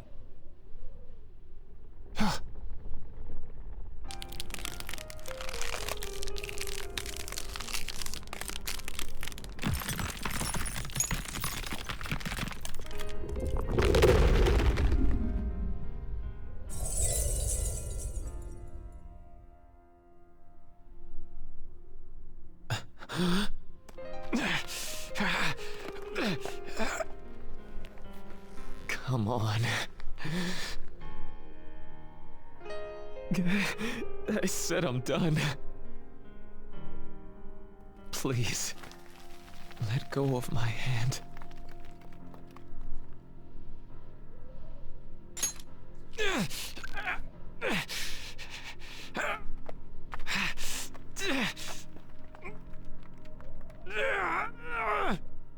Your eyes are as bright and honest as ever.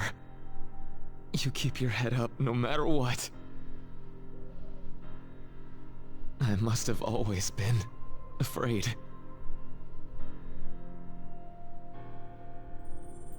Afraid you and I wouldn't wish for the same reality.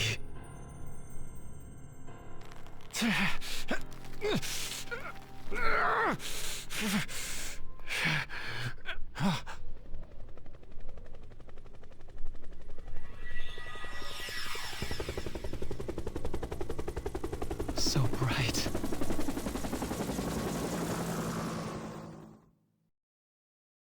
Joker is summoned to the Velvet Room, and Lavenza explains that he has returned reality what it ought to be. Time cannot be rewound, but every past event will return to what should have occurred instead. That means Joker being in police custody, and Akechi will no longer be with us. The thing is, I don't feel any regrets. I knew what we were getting ourselves into, and still pushed onward. Even Akechi himself knew he was going to die, but chose to fight for the true reality because he doesn't want to be controlled anymore. If I were to accept the new reality, I would go against his wishes. I was sad for sure, but I was satisfied knowing that this is what it should be. We now return to the actual reality where the group is looking for Joker and Akechi. They find out from Sojiro that Joker has been locked up since last year, and Akechi is dead from Morgana because he overheard their conversation before their battle.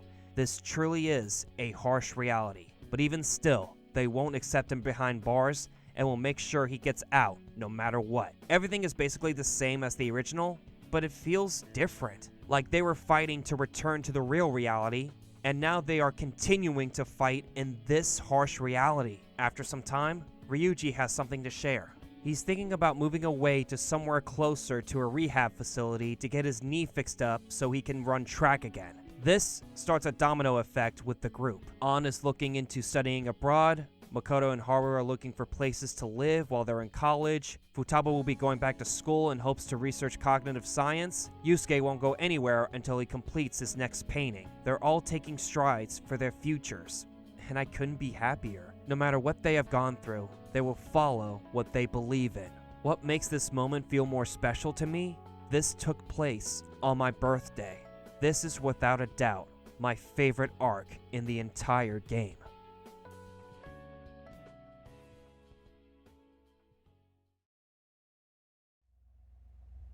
If you find yourself struggling in life, you can start over, like me.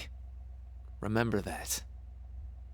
So yeah, if that ends up saving you, then we're square. What makes me like this ending so much more than the original is it feels like an actual conclusion. While I can appreciate the group being all together, adventuring to their heart's content, having them going their separate ways makes it more emotional and more realistic. We don't get to see our friends every single day, and there will be a time when you have to go somewhere, leaving them behind. However, all of them have their own goals and futures they're striving for. It'll be long and difficult, but eventually, they'll see each other again. This time, it feels earned. And man, when the cops are still keeping an eye on them only for none other than Maruki coming in to take Joker to the station while the rest distract them, it seems silly, but having him as a cab driver creates this full circle moment. He was always guiding people where they should go. Now people are asking him where they need to go. The gang catch up, and they say their final goodbyes, leaving behind the memories they all shared, whether it was individually or separately. But in their hearts, they'll always be together, because the time they spent with each other won't be forgotten. The bond they shared will never be broken.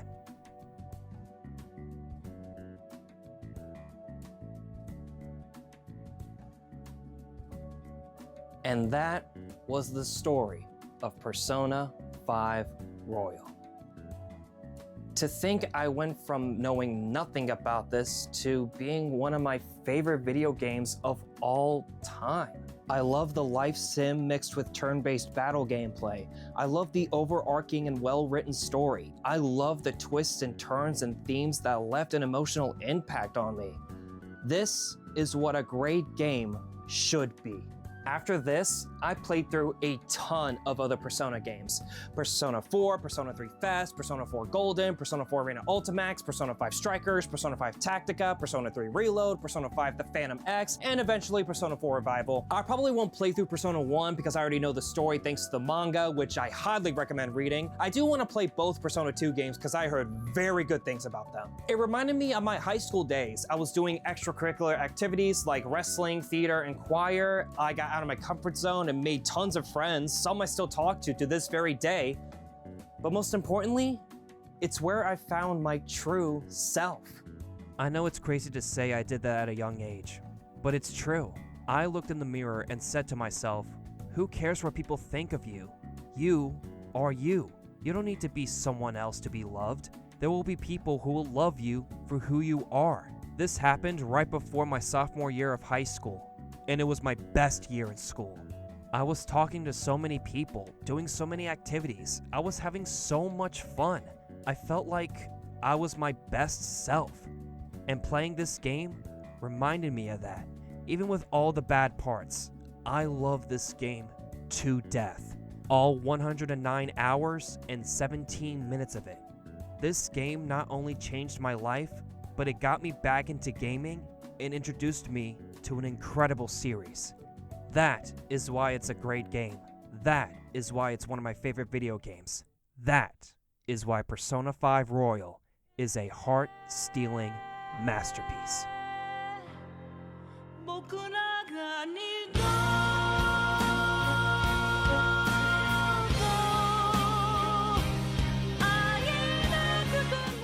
Hello, ladies and gentlemen. If you made it to the end, I just want to say thank you so much for watching. I've been making this video for over a month now. It's been in the back burner for all year since I started the first arc back in March, and I'm really happy with how it turned out, and I'm really glad I got it done. If you want to do me a huge favor, I don't really ask this, I just think it's weird to ask this, but I guess it's just, you know, if I want to do this, just say, if you enjoyed this, hit that like button and subscribe to my channel. It would mean the world to me. I want to make more content next year, and maybe not as long as this one, but maybe I will in the future. I'm just really glad with how it turned out, and yeah, I'm just happy to talk about one of my favorite video games of all time. And you know, I just love these guys so much. I just can't get enough of them. So yeah, thank you guys so much for watching. And as always, have a wonderful day. See ya!